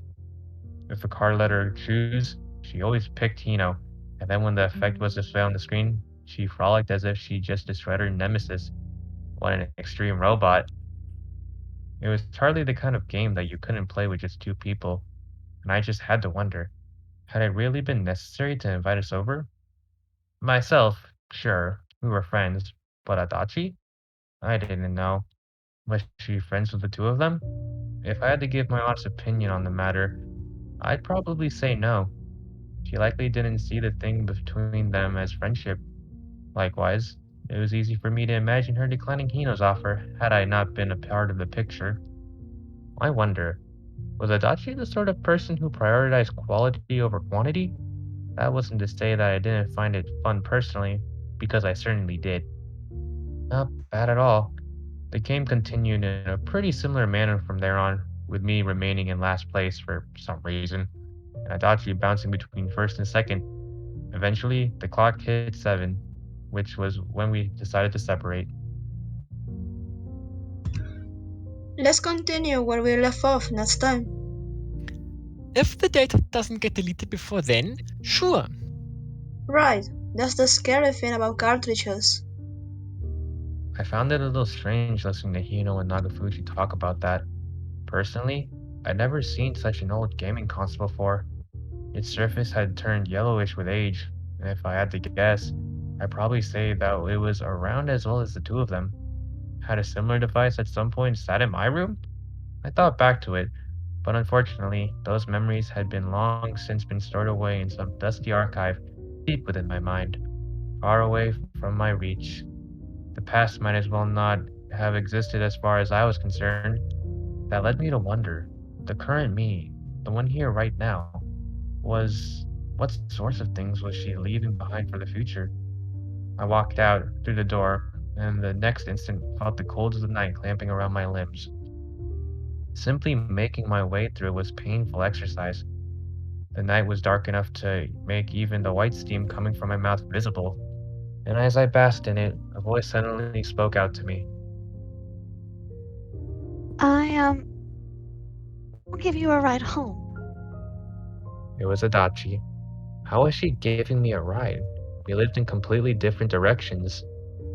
You don't mind having to make a detour? I asked to make sure. Adachi simply nodded her head, however, which was enough for me to decide to make use of her offer and hop onto the rack of her bike. Your personality sure has changed from how you were when we first met. I said to her, looking at her face right before we took off. I really meant it too.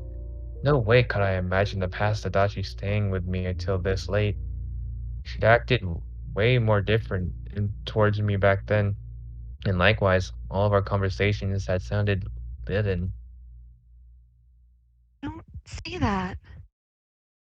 Adachi seemed to be aware of this fact herself, as her voice was quiet and tinged with embarrassment. It was hardly a bad direction she was going into, meaning that, wait, what about her slightly suspicious behavior? Was that not bad? Was it slightly suspicious or full blown? Whatever. It being February meant that we were already well into the night by the time the clock hit 7. Darkness far deeper than what you'd think even at midnight during the summer spread all around us, completely swallowing the scenery. Though there were a handful of lamps scattered here and there. In a typical rule of fashion, the road in front of us appeared to continue forever, vanishing into the distance like the black back of a giant snake. In the small light of Adachi's bike, as our only tool to cut through the darkness, we continued forward.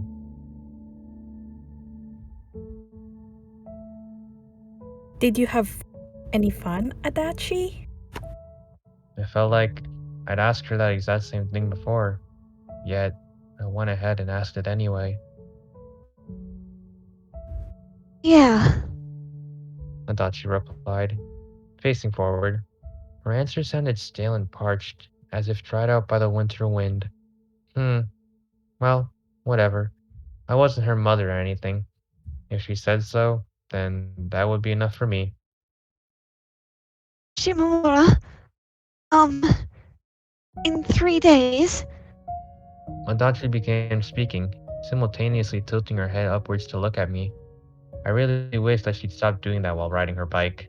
Not that anything was going to appear in front of us, but still, just out of principle. My face twitched a little as I bore witness to her inattentive driving. Yep, I haven't forgotten. Chocolate, right? Speaking of which, buying it was still on my to-do list. It would probably be better to take some time to pick a good one rather than to do it in a rush on the same day, huh? Definitely. I'll go buy it either tomorrow or the day after that. Hand it to her. Then, that'd be that. Yeah. To be perfectly honest, I was kind of anxious if the whole thing was going to turn out as exciting as Adachi apparently seemed to be hoping for. Like, we already knew what was going to happen beforehand. Then again, chocolate was sweet, so I had a pretty good idea of what it tasted like before it entered my mouth.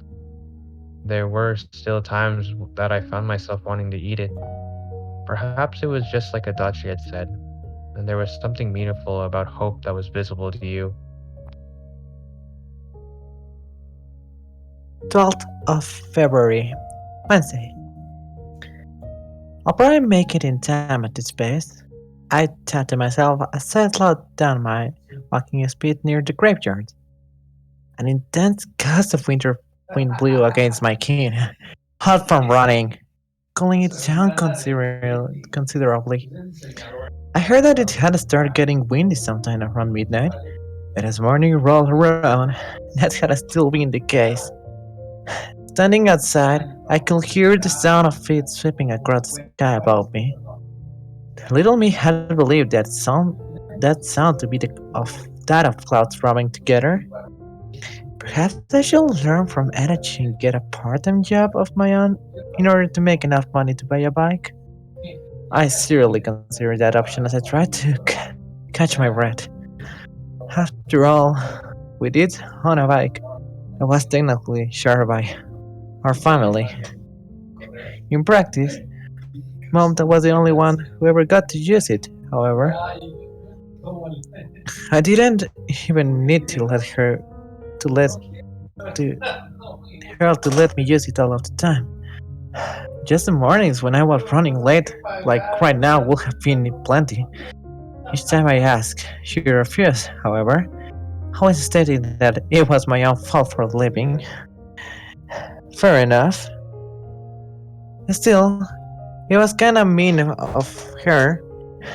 She knew that I'd missed my alarm, and why didn't she come wake me up? I suppose it might have been her way of telling me to take responsibility for myself. Though it did have its downside, as I mentioned earlier, if I had to say. I think I prefer it to having her constantly meddle in my affairs. I meant that the consequences of my actions and all the consequences that were born from them belonged to me. They were mine alone. There was a small park adjacent to the graveyard, and as I glanced in its direction, I noticed a certain conspicuous figure standing near.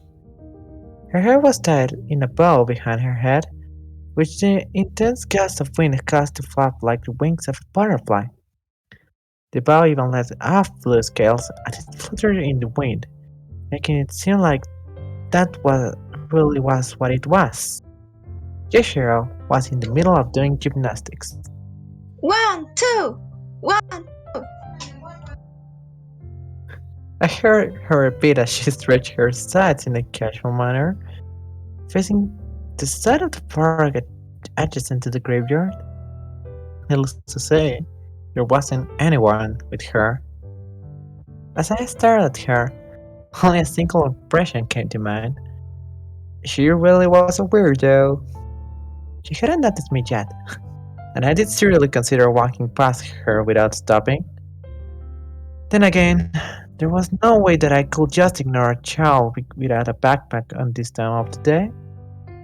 Fully aware of that fact, that the start of first period class was drawing near, I switched my directions toward the park. A few moments later, Yashiro turned around. If it isn't Shimamura! She said as she ran up to me. I immediately shivered at her appearance. She was wearing a dress that left both her shoulders and legs exposed. The expression on her face appeared completely unconcerned, however. I placed my hand on her shoulder as a test, and wouldn't you know it, it felt like touching snow. Made sense. Despite this, I couldn't see any goosebumps on her skin. Not a single one. Do you have some business with me? Well, no, not in particular. Well, I was aware that the same applied to me, but regardless, was it really the place she should have been at this time of the day? You're not going to school? What are you talking about? Of course not. I'm an adult. An adult? Huh? Slightly annoyed by her arrogance, I grabbed Yashiro and lifted her high in the air like you do with a baby. She would and struggled, but at the same time, seemed to be very much having fun. Yeah, she was no adult. You're heading down a very dark path. Skipping school at your age.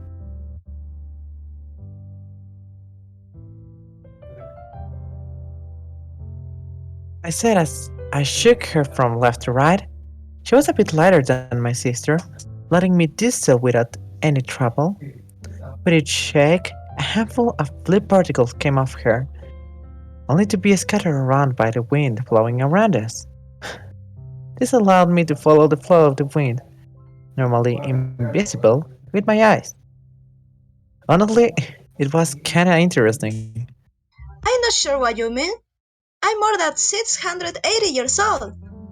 Yes. Sure, you are. Was that how it worked for people from space? You could live for almost 700 years, and still end up smaller than my little sister. If I were to live for that long, I'd probably die of boredom on the way. I let Yashiro down. Is that all? The expression she gave me seemed to say, earning a likewise silent reply from me. Anyway, I gotta go to school. Bye. I waved at her before turning around and walking away. A part of me did wonder if it was alright for me to leave a little girl like her all by herself. But simultaneously, I didn't exactly have time to be staying with her. I still found myself hesitating though, and as I reached the park's entrance, I decided to take a look over my shoulder. She stood there, staring at me. I turned around and broke into a run. After a bit, I took another glance, only to find that it was still staring at me. Damn it. I hadn't even turned fully back around yet, and I already hated myself for it. Why did I feel like I needed to do this again?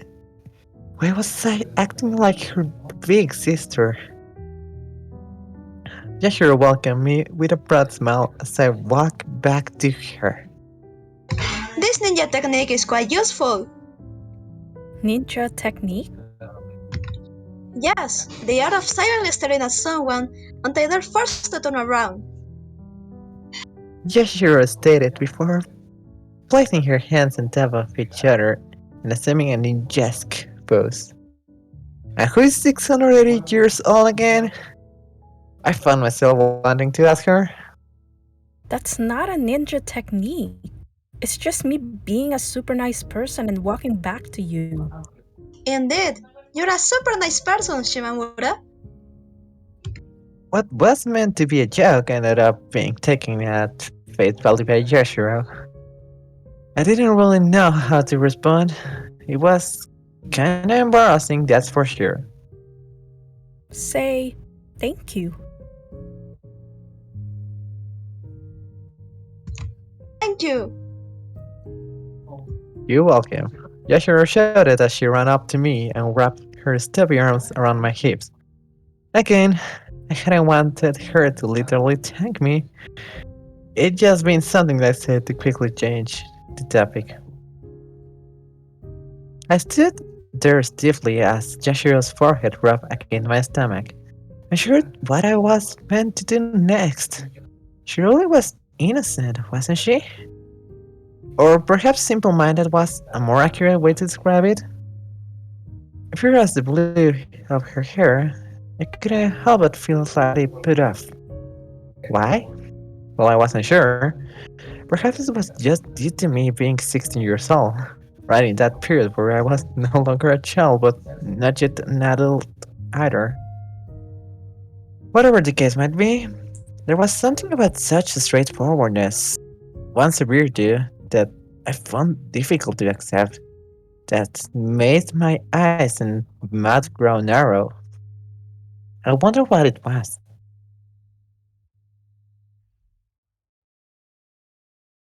Well, I definitely don't want to stand here all day, so should we go somewhere?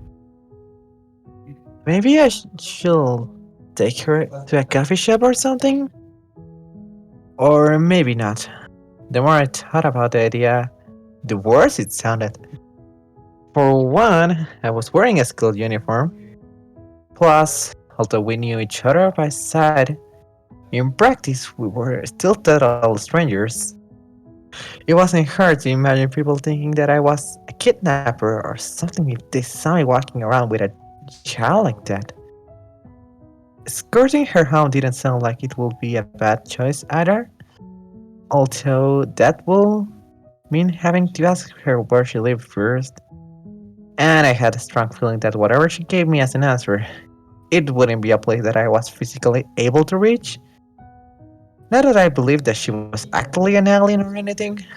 Of course it didn't, but still, just a hunch.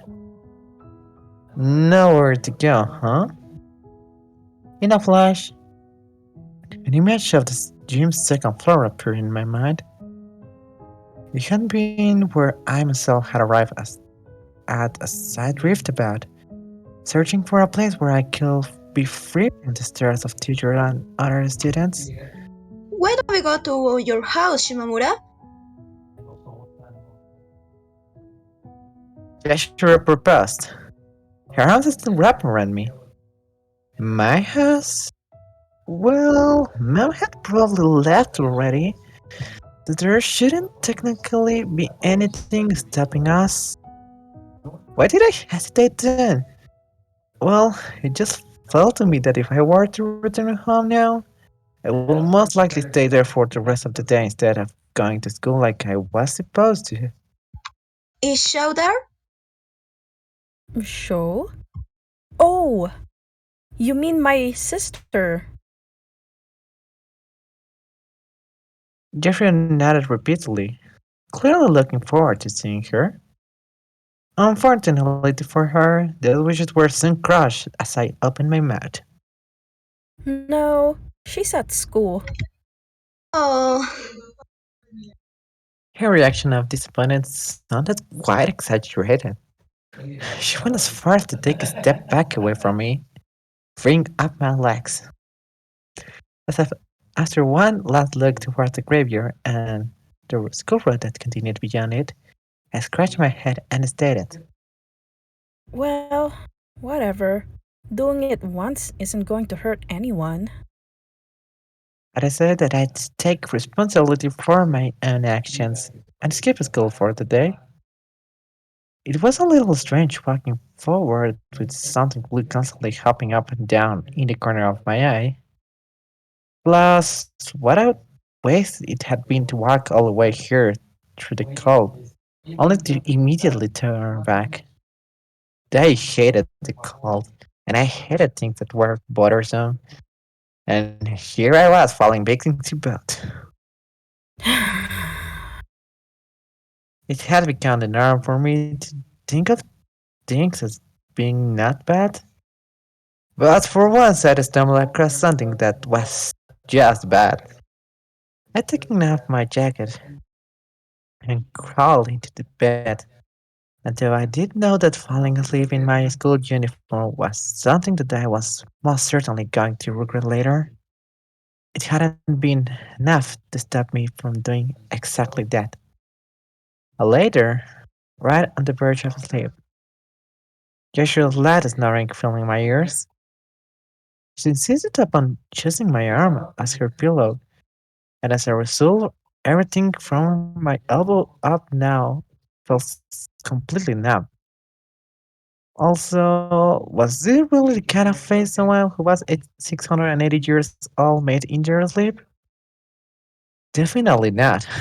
I could feel my eyelids growing heavy as I stared at it, and even when I closed my eyes, I could still see the blue sparkle within the darkness.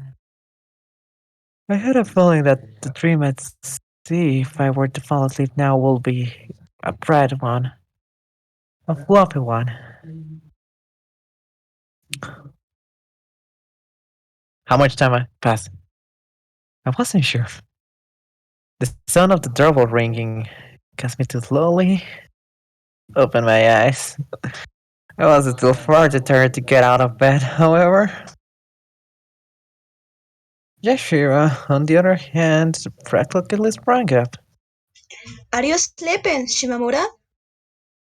Hmm. Should I go? Oh. Yeah. Please do. Alright then.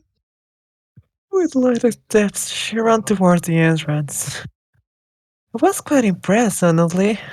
She was far more sensible than my sister.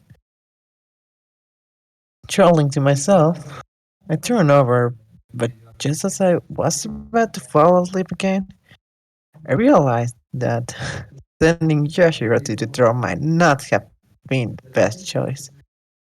What if it was a newspaper salesman? That will definitely be a problem.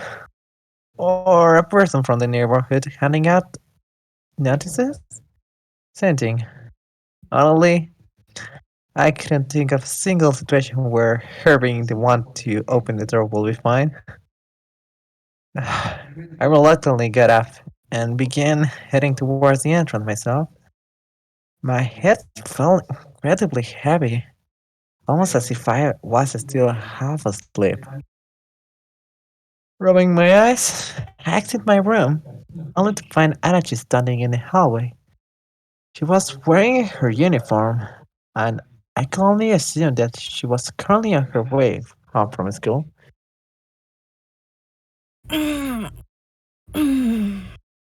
Oh. If it isn't Adachi. What a surprising guest to come pay me a visit. I quickly checked my clothes before moving any further and said that, yep, you like what I'd been worried would happen. They were full of creases. Well, whatever. It was not just energy. I decided that changing my clothes wasn't necessary. I walked over to greet her.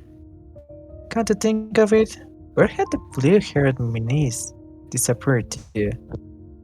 I couldn't see her anywhere, not even outside the house.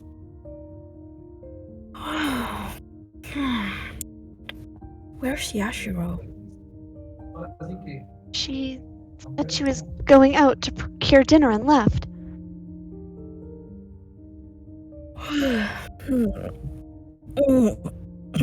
Figures. She's the kind of person who does what she wants. So anyway, What about you, Adachi? Do you have business here? I asked with my eyes. Fiddling with her hair, Adachi opened her mouth and quickly answered. You didn't come to school today, so I thought you might have caught a cold or something. I texted you too, but you didn't reply. A text? I turned around to take a look over my shoulder. Where had I left my phone? Maybe in my bag. Oh, sorry. I left my phone in my bag, so I didn't see it. By that point of the conversation, the weight I had fell on my head and my bag had mostly come off. Likewise, my eyes were also starting to become clear. It was as if the cold wind blowing in through the open door had dusted off my brain. I absolutely could have done without the cold part too. Now, back to Adachi. What was going on with her? Her lower lip was curved slightly, making it almost seem like she was pouting. But she didn't know that I hadn't replied to her text. So, anyway, that's why I thought I'd come check up on you. Although, I guess all I ended up doing was wake you up. Really? That's super nice of you, Adachi. Praised her in the same way I praised my sister before reaching for her head. My palm landed on her forehead, and my fingers combed through her hair. I couldn't feel the touch of it, however, as my right arm was still numb from Yashiro resting on top of it. There was a part of me that found it slightly regrettable. Adachi did jolt slightly as my hand came into contact with her, but after that, she hung her head and remained mostly still, leaving herself at my mercy. Oh, sorry. I didn't mean to. I apologized and moved to withdraw my hand, assuming that she'd soon get tired of being treated like a child and lashed back. As I did, however, Adachi leaned forward herself, almost as if her forehead was glued to my palm, effectively canceling out my movements. Was this perhaps her way of saying that she wanted me to pat her head more? And it says the test, and Adachi immediately stopped moving, as if surrendering herself to me. It seemed that I'd been right. Staring at her, I at last understood what it was that she wanted from me. Support, something to lean on. Earlier, that role had been played out by the gym's wall. We shared that space, and as the seasons changed and we switched locations, it had transferred over to me. Wonder why. Well, whatever. Although Adachi did seem embarrassed by the way she stared at her feet, she still wouldn't move. The details might have been beyond me, but those didn't matter anyway. I'd begun regaining the feeling in my right hand, and as I ran my fingers through her hair, there were two things that I felt to be true. Just two. Adachi will continue seeking my attention, and I will continue giving it to her.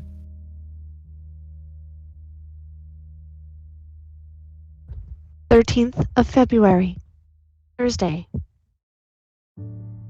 Although I did blame Yashiro for it, as she'd made me spend the day looking after her, the fact remained that I'd been unable to go shopping yesterday, meaning that if I wanted to do that, today would have to be the day.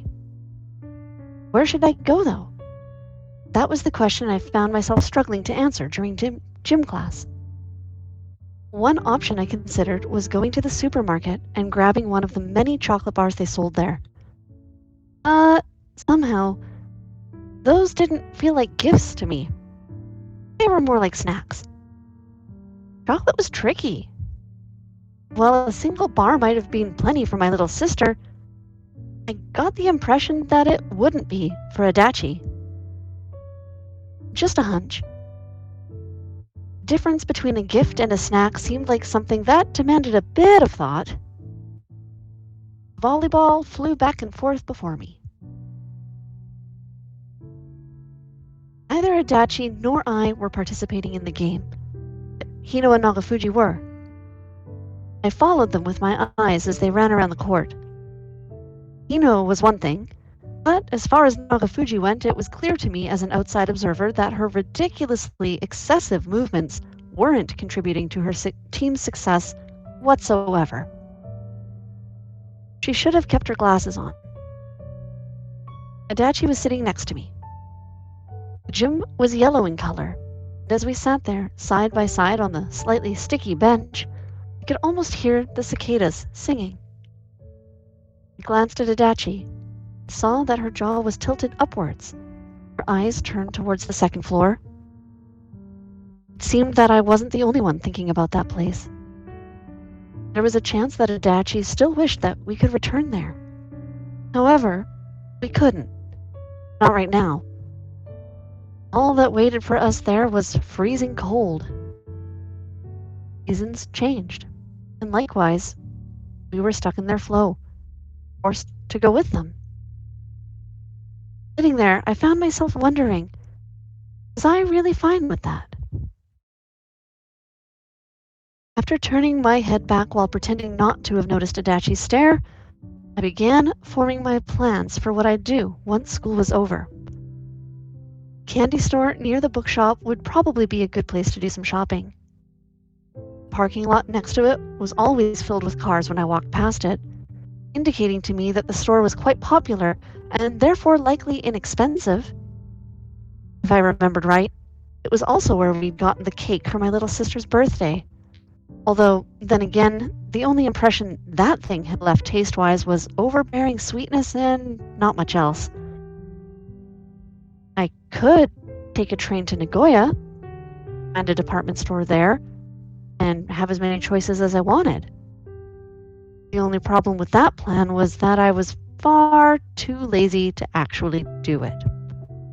Sure, it might make Adachi happy, and I'd love to see her happy, but still, there was a part of me holding back, a part that stopped me from going through with it. It was around the time I decided I'd settle with the nearby candy store that the gym class ended, and it became time for lunch break. For today's meal, I was going to be eating a sandwich I had brought from the convenience store during my walk to school. I took a bite out of it, followed with a gulp of mineral water. I wonder, was Adachi eating something similar? Staring at her, I couldn't help but feel that her lunch felt kind of bland, an impression likely caused by the lack of presence I sensed off her back. There were times when we had lunch together, and there were times that we didn't. If I had to estimate, I'd say that the odds of her walking up to me were around 1 in 2.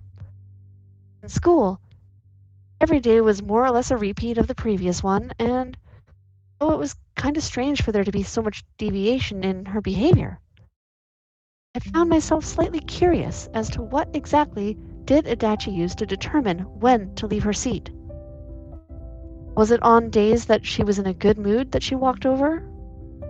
Or was it the opposite? As I continued thinking about it, my phone suddenly rang. I usually turned it off while in school, but it seemed that today I'd forgotten to do so. Who might it be? I pulled the device out and checked the screen, and saw that the caller was Tarumi. The image of her ash-colored hair immediately appeared in my mind. Tarumi wasn't even on the list of people who I would have imagined calling me, and honestly, I was a bit shocked. I exited the hallway after deciding that the classroom was too noisy to talk in, leaned against the wall, and answered. Hello? The layer of clothing between me and the wall wasn't enough to stop its coldness from transferring to my back. Likewise, I nearly screamed when the backs of my thighs came in contact with the stone. Are you free today, Shima? She she didn't even bother to give me her name, and instead went straight to asking about my schedule. Was I free? You mean after school? Well, I was planning to go do a little shopping. Do you mind if I Thanks come for- with you? Or are you already going with someone else? Things were proceeding pretty much exactly how I'd anticipated. Sure, we had agreed to hang out again one day, but this soon? What was I supposed to do here? She was my past friend. Current her, I didn't know that person. On the flip side, it was true that she'd been my friend back in the day. My very best one. Images of our days spent together in elementary school flickered in the corner of my eye, giving me the push I needed. No, it's fine. I was going by myself. Where do you want to meet? How about inside the station? Like in front of the dentist store? Sure. That sounds good. I'll go there after school. Sometime around 4:30? I ended the call with those words. For a few moments afterwards, I simply stood there, staring at the now blank screen with my hand pressed against my jaw. Not only had Tarumi called me, we were already going to be meeting each other again. This was all happening so fast. Meeting each other? Huh. I couldn't shake the feeling that I might not have made the right choice. We'd been around as good of friends in elementary school as I was with Hino and Nagafuji now, meaning that it shouldn't be strange. At the same time, it also posed a problem. The years had created a gap between us. A gap that could only be filled through talking. Lots and lots of talking. Sure, there were things we could talk about, but still. No, let's not worry about that. I chose to think about it optimistically, to assume that everything would sort itself out in the end. I had more important matters to be thinking about at the moment, like if I was going to the station anyway, I might as well take a train to Nagoya and check out the chocolates there. A single reason wasn't enough to make me move. Give me two, however, and it would trick me into thinking that it was a logical thing to do. Wait, what? As I walked back into the classroom, I caught Adachi staring at me. I went ahead and waved at her. Though she did seem a bit awkward in doing so, I did get her to wave back at me, causing me to feel like I'd just accomplished something, even if I probably hadn't. Not bad at all.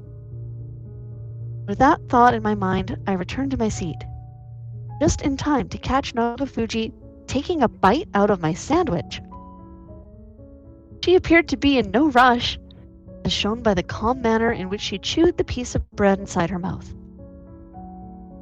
There was also a slight frown on her face, indicating that she was analyzing the taste very thoroughly. Hey! The sauce in this is kinda thick. Ignoring Nagafuji's unsolicited review of my sandwich, I shoved her off my seat and retook it. This was something that I'd expect Yashiro to do, not her. As I quickly checked the sandwich I had snatched back from her hands and saw there was a sizable chunk of it missing. She'd been chewing it for real. Its shape now resembled that of a crescent moon, or an island that had part of it blown off in a bombing attack. As if to make up for the lost bread, half of a fried meat cake had been left on my desk. With a blank look on her face and sauce sticking by her lip, Nagafuji explained. This is from our store. Put it between the bread and it will taste even better. Thanks for the blatant advertisement. I'll be sure to let Mom know. I stated before shooing her off. She galloped to Hino, who I could hear asking something to the effect of, You got some for me too? To that, Nagafuji replied in the affirmative and brought the piece of bread she'd been holding between her fingers to her mouth. Damn! Those two! Should I launch a counterattack? I craned my neck to have a look, but unfortunately it seemed that they were already done eating and didn't have anything left for me to steal. I was pretty sure that I'd eaten one of those fried meat cakes less than a week ago. Well, whatever. I wasn't going to say no to free food. On the lookout for any weird things they might have put in it, I took a bite. Thankfully, those suspicions turned out to be unfounded, as I was unable to find any faults with the taste. While chewing the meat, I took a glance towards where Hino and Nagafuji sat, and saw that the two were currently busy thumb wrestling. I was kinda amazed by how restless they were, but at the same time, couldn't help but smile a little. Meanwhile, Adachi turned around to look at me. I lifted my hand, getting ready to wave at her again, but she'd seen it coming and waved at me herself before I could. No matter how many times I saw her do it, I just couldn't shake off the feeling that there was something slightly awkward about the way she shook her hand. It moved really fast when going to the right. Then on the way back, she seemed confused, almost as if she wasn't sure what she was doing. It showed off her erratic nature and in a way was kind of interesting. I waved my hand purposefully smoothly, as if to point that out.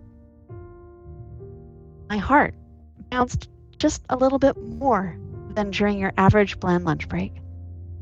The fact that Adachi and I, Hino and Nagafuji, we were all here in the classroom, the fact that we had fun together from time to time, that would all come to an end in less than 2 months. I wonder, what sort of a spring would I find waiting for me in the future? I really despised going out at this time of year, so much so that I found myself wondering who the idiot had been that had decided Valentine's Day had to be in winter. Then again, there was probably a fair bit of history behind it. And you couldn't really have it during summer anyway, since all the chocolate would probably melt. Not that I could think of any particular reason why the gifts had to be restricted specifically to chocolate. I had run home from school and hopped onto the bike, and was currently making my way to the station. It was back and forth trips like these that made me really wish I could go to school by bike. Perhaps I should just go through with it and get a short-term part-time job during this year's spring vacation. Maybe I could even consult Adachi. In a way, she was my senior when it came to this sort of stuff. Going against the stream of students from all levels of education returning home, I eventually reached the station. I hopped off the bike, ran to the donut shop, the same one Adachi and I had eaten at before, and saw that Tarumi was already there waiting for me.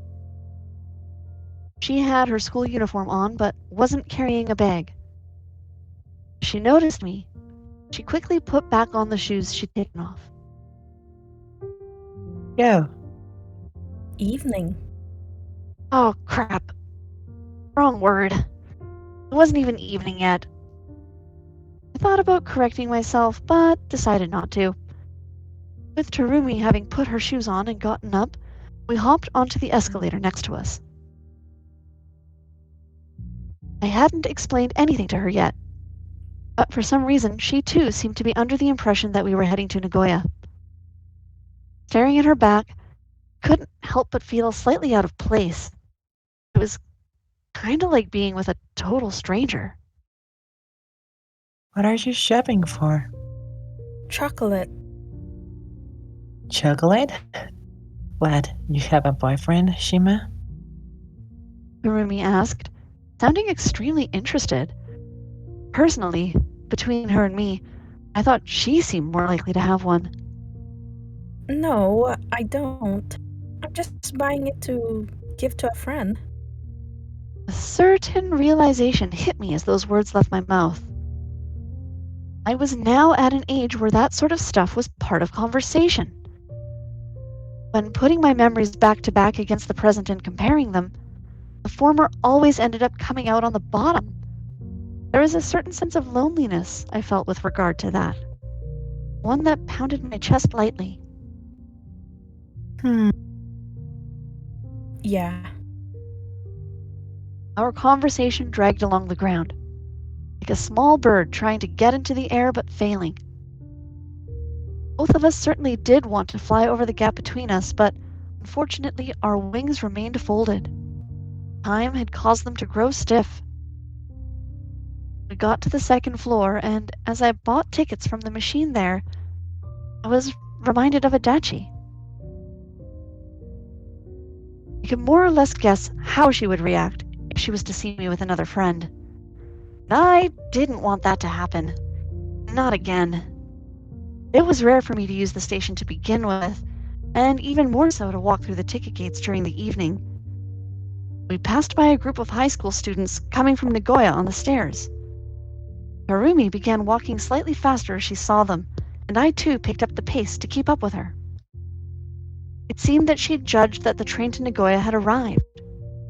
We dashed up the stairs, and there it was, standing by the platform.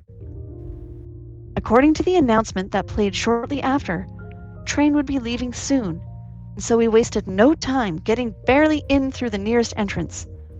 Just as we did, the door closed shut behind us. Finally made it, huh? Whew. Yep. Barely. Harumi fixed her disheveled hair while trying to catch her breath. Likewise, I adjusted the shoulders of my jacket. The train was now moving, and as we walked forward through it, we noticed that only a single one of the seats by the walls was free. I glanced at Tarumi. She glanced at me. Do you... Neither one of us would move. You wanna see it, Shima? Staring at each other's face, we both grew stiff.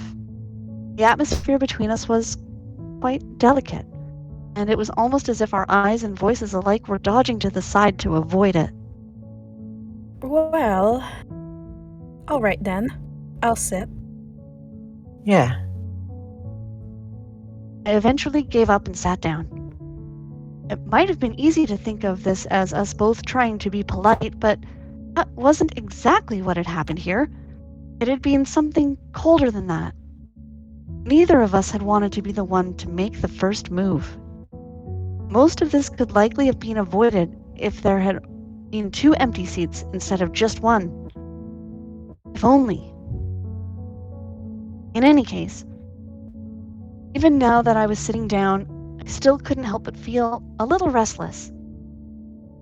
Gripping a handrail, Tarumi stood directly in front of me. She leaned ever so slightly forward, almost as if to get a better look at my face. I tried desperately to think of any possible topics of conversation, but my attempts to use the past as a reference bore no fruit. Nothing was coming to mind. A topic. A topic.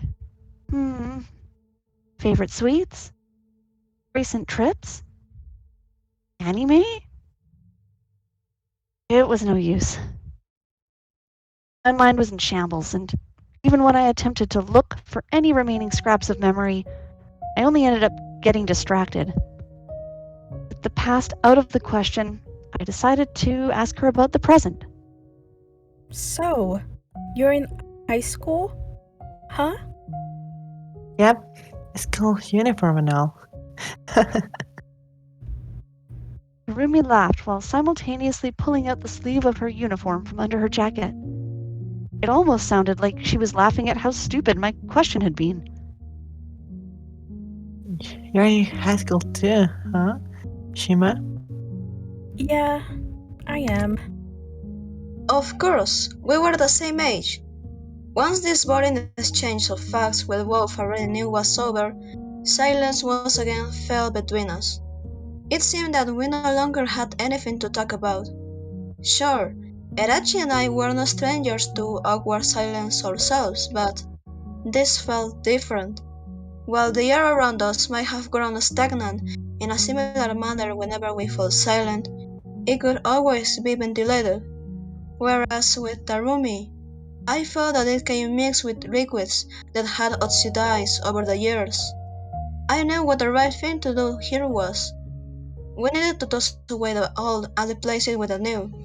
It was hopeless, trying to run maintenance in the past. You're going to school every day? I heard rumors that you've grown into a delinquent. Well, most of the days I do. More importantly, Shima, your hair doesn't really know what it wants to be, huh?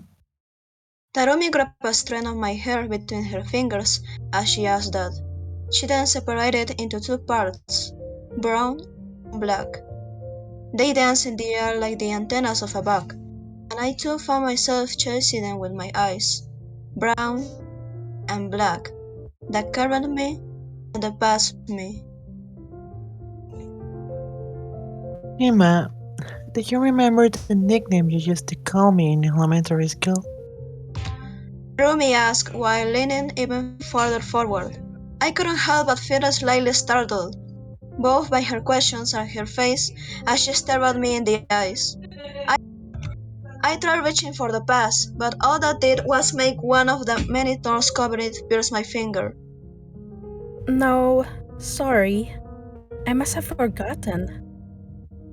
That was a lie. I did actually remember. I just decided to prioritize hiding my own embarrassment. It might have been for that reason that I was unable to pay full attention to the way I spoke, resulting in my answers sounding slightly insincere.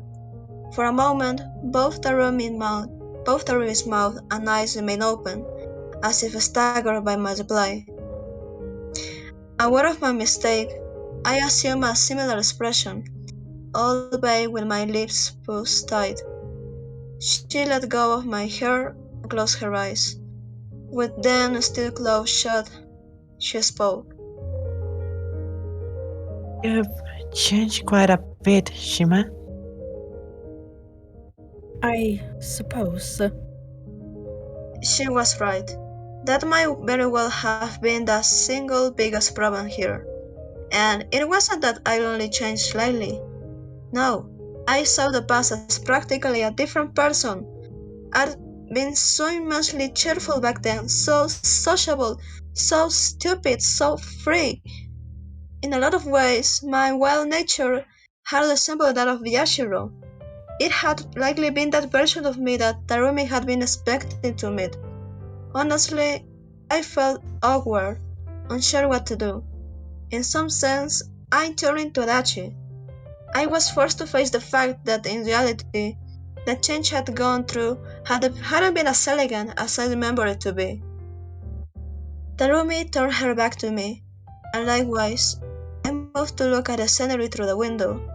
What felt like hours passed, and by the time I began wishing that the train would just make a U-turn and let me go home, we finally reached Nagoya. I was aware that this was a high-speed train, and knew that the trip couldn't have taken more than 20 minutes, but at the same time, I couldn't help but feel that I just sat through 3 of my least favorite school classes back to back. Gravity had also done its thing on my joints, and as a result, my body now felt sluggish. It was as invisible clouds of anxiety were weighing on my shoulders. We silently got off the train. A long line of people had formed inside it, and as we walked past, various smells assailed my nose. It smelled unpleasant, but at the same time slightly sweet. Strange, but not the strangest. That will have to wait till we pass that ticket gate. Looking up at a large golden clock en route to the department store, Tarumi opened her mouth. Do you remember that murder case that took place under this very same clock years back? Oh, that's a thing? It was the first time in my life that I heard about that. Without thinking, I glanced up at the clock myself. and a couple of seconds later, turned my eyes back down. All the people standing around it, busy waiting for whoever it was that they were planning on meeting, gave the monument a certain aura of liveliness, an aura that made it impossible to imagine it in the same context as bloodstains, much less a corpse. It was kinda impressive how, in a way, the tragedy had been able to be written over.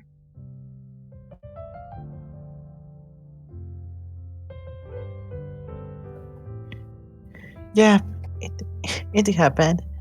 It's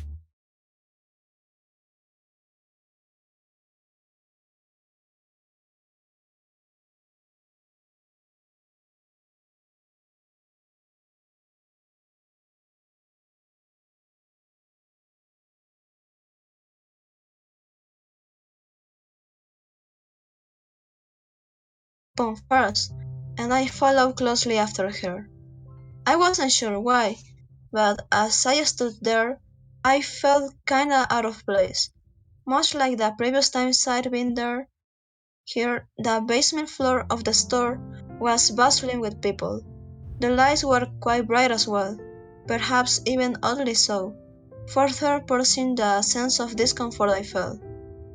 We began walking without a goal, and soon after found ourselves heading towards the section where they sold candy, almost as if lured by the sweet scent. Not a single word was exchanged between us on our way there. Instead of attempting to come up with a topic, we were stuck scanning the surrounding scenery with our eyes. Back in the day, we had always had so much to talk about, but now, those same sips of conversation were buried under the frozen winter ground, unable to sprout. I couldn't help but imagine that Tarumi felt disappointed, that this wasn't how it'd been meant to go. I found myself purposely avoiding looking at her face. A different question filled my mind as we entered the sweets section. Which counter should I buy the chocolate from? In the end, I neglected to ask Adachi about her preferences, meaning that there wasn't much for me to base my decision on. After thinking about it for a while, I decided to simply pick whichever line was the longest. Longer the line, the better the chocolate, right? Logical or too simplistic? Either way, I did just that.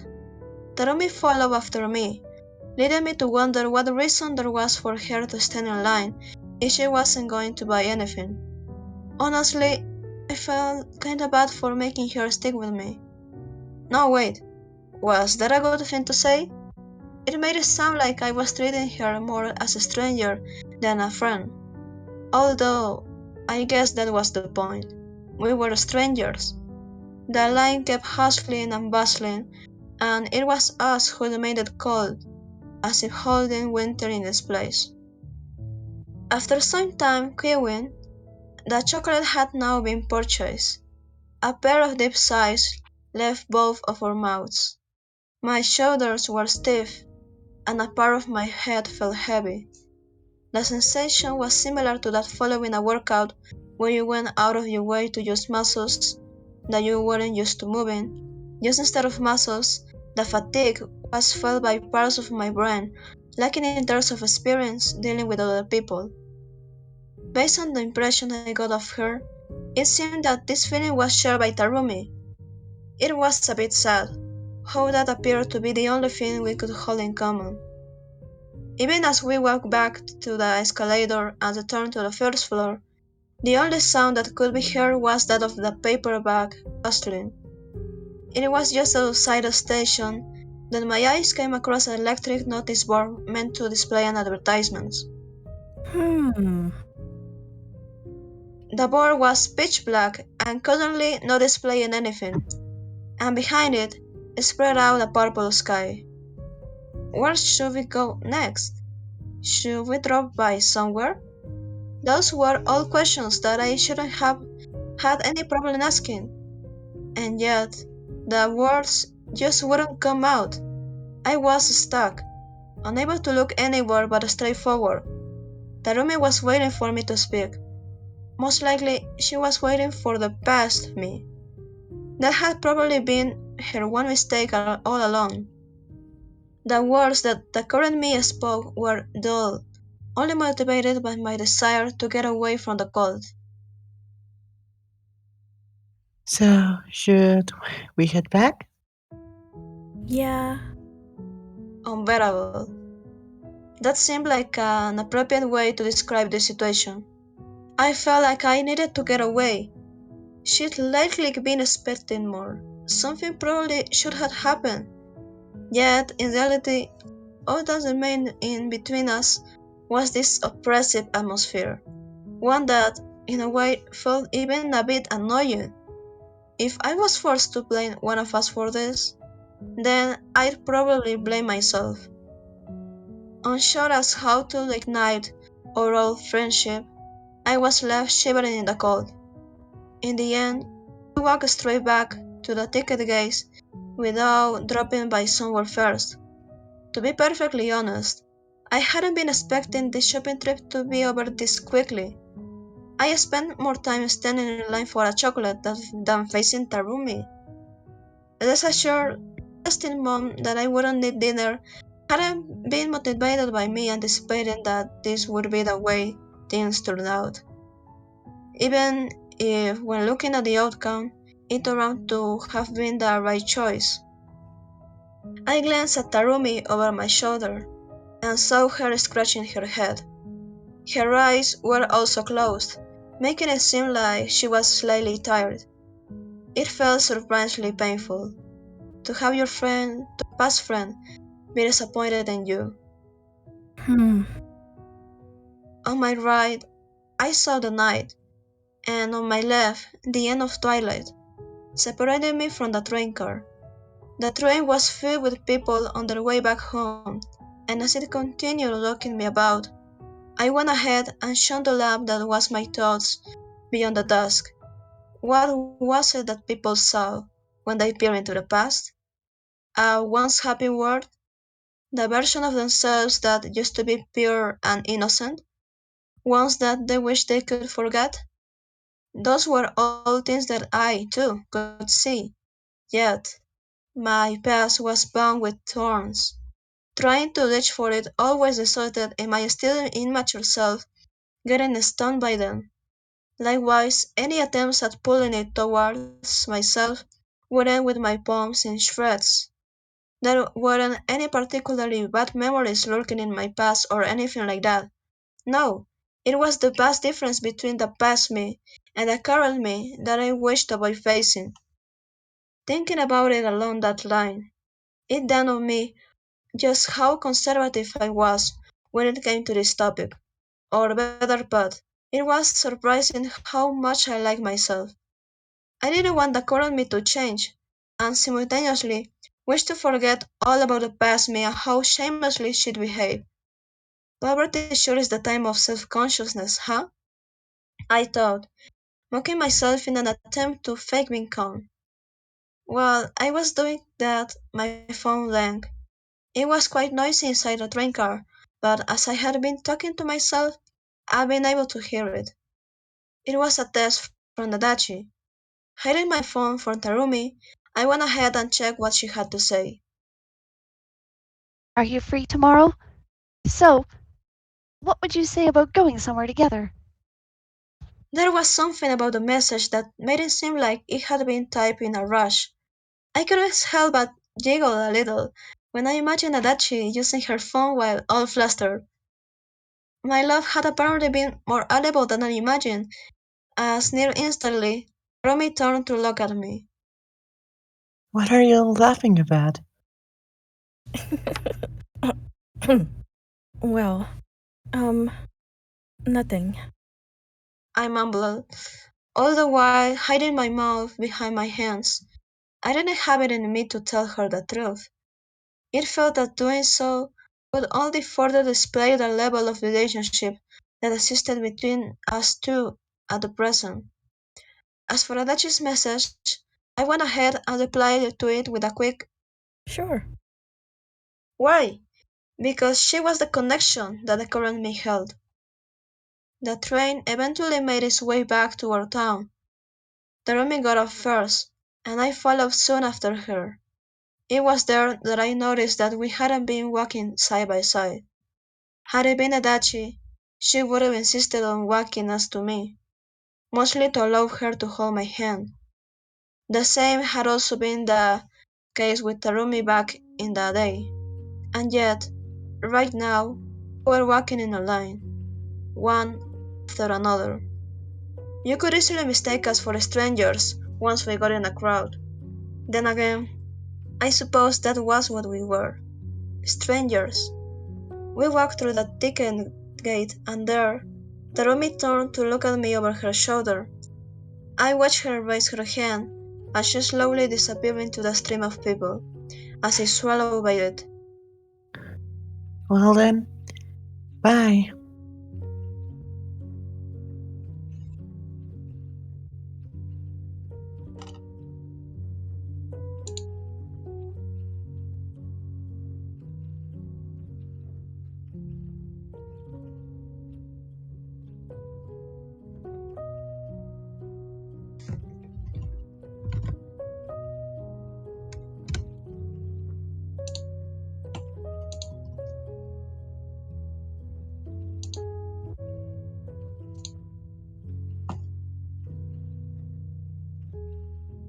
The way those few words came out of her mouth made it sound like she felt hesitant to say them.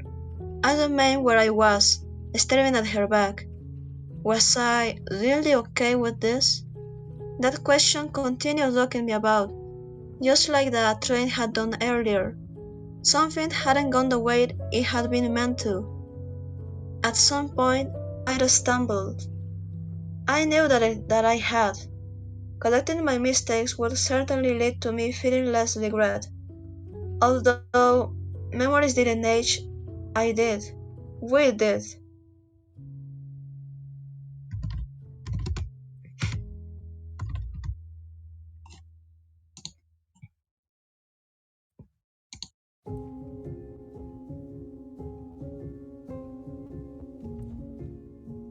There were things that had been left half-cooked.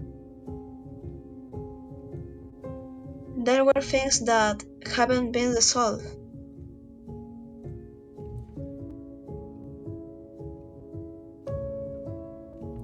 I knew what I was supposed to do here, but instead, I chose to groan. The warmth was welling up. Why do you always have to be so indecisive? I woke myself as I slapped my temple, and I really slapped it hard, so much so that for a second, the whole world before me appeared all wobbly. It was there that I finally made certain that what I was meant to do. No matter how much and hard you stare at the uncertain, you wouldn't get a clear answer. That was the case here as well. And yet, there was also something new, something that experiencing sympathy had allowed me to see for the first time in my life. I chased after it, rushing to do it before her back disappeared from sight. I grabbed the thorns with all my might and pulled them to me. Trying to ignore the pain as well as I could, I opened my mouth. Taru! What I felt was not the pain of the thorns piercing my skin, but instead, the warmth of my cheeks growing hot, the sensation of my heart pounding in my chest. Would my voice reach her? Would it reach the friend who I once loved? Step after step, she continued walking, growing ever more distant from me. She couldn't hear me. My voice didn't reach her. I took my dangly, strengthless arms, placed my hands by my mouth, and shouted with all my might. Hey! Taru! That voice had come from the old me.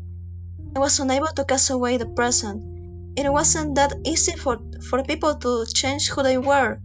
The past me had only surfaced temporarily. A second later, and she was already gone, just like how she'd done it when she'd met at the meat store. Tarumi immediately sprang around.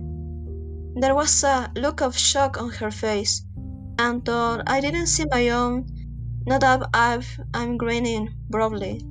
Taru! See you later!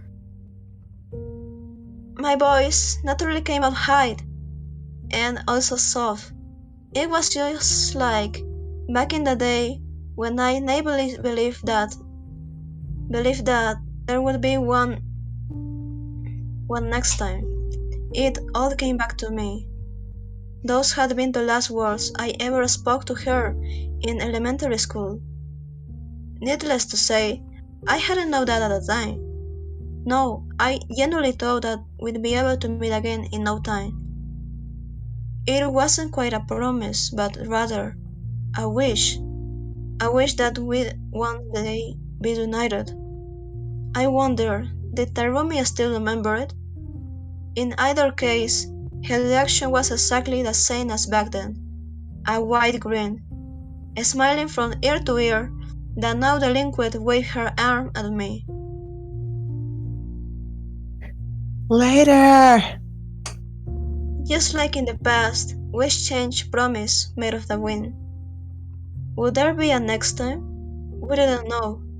The true friendship between us had rust, crumbled. There might not come another day that something would shine on top of its wreckage. And yet, I truly felt that her smile was pleasant to look at, so much that my fingertips grew numb. And so, tomorrow, finally came time for the 14th. That sure took a while.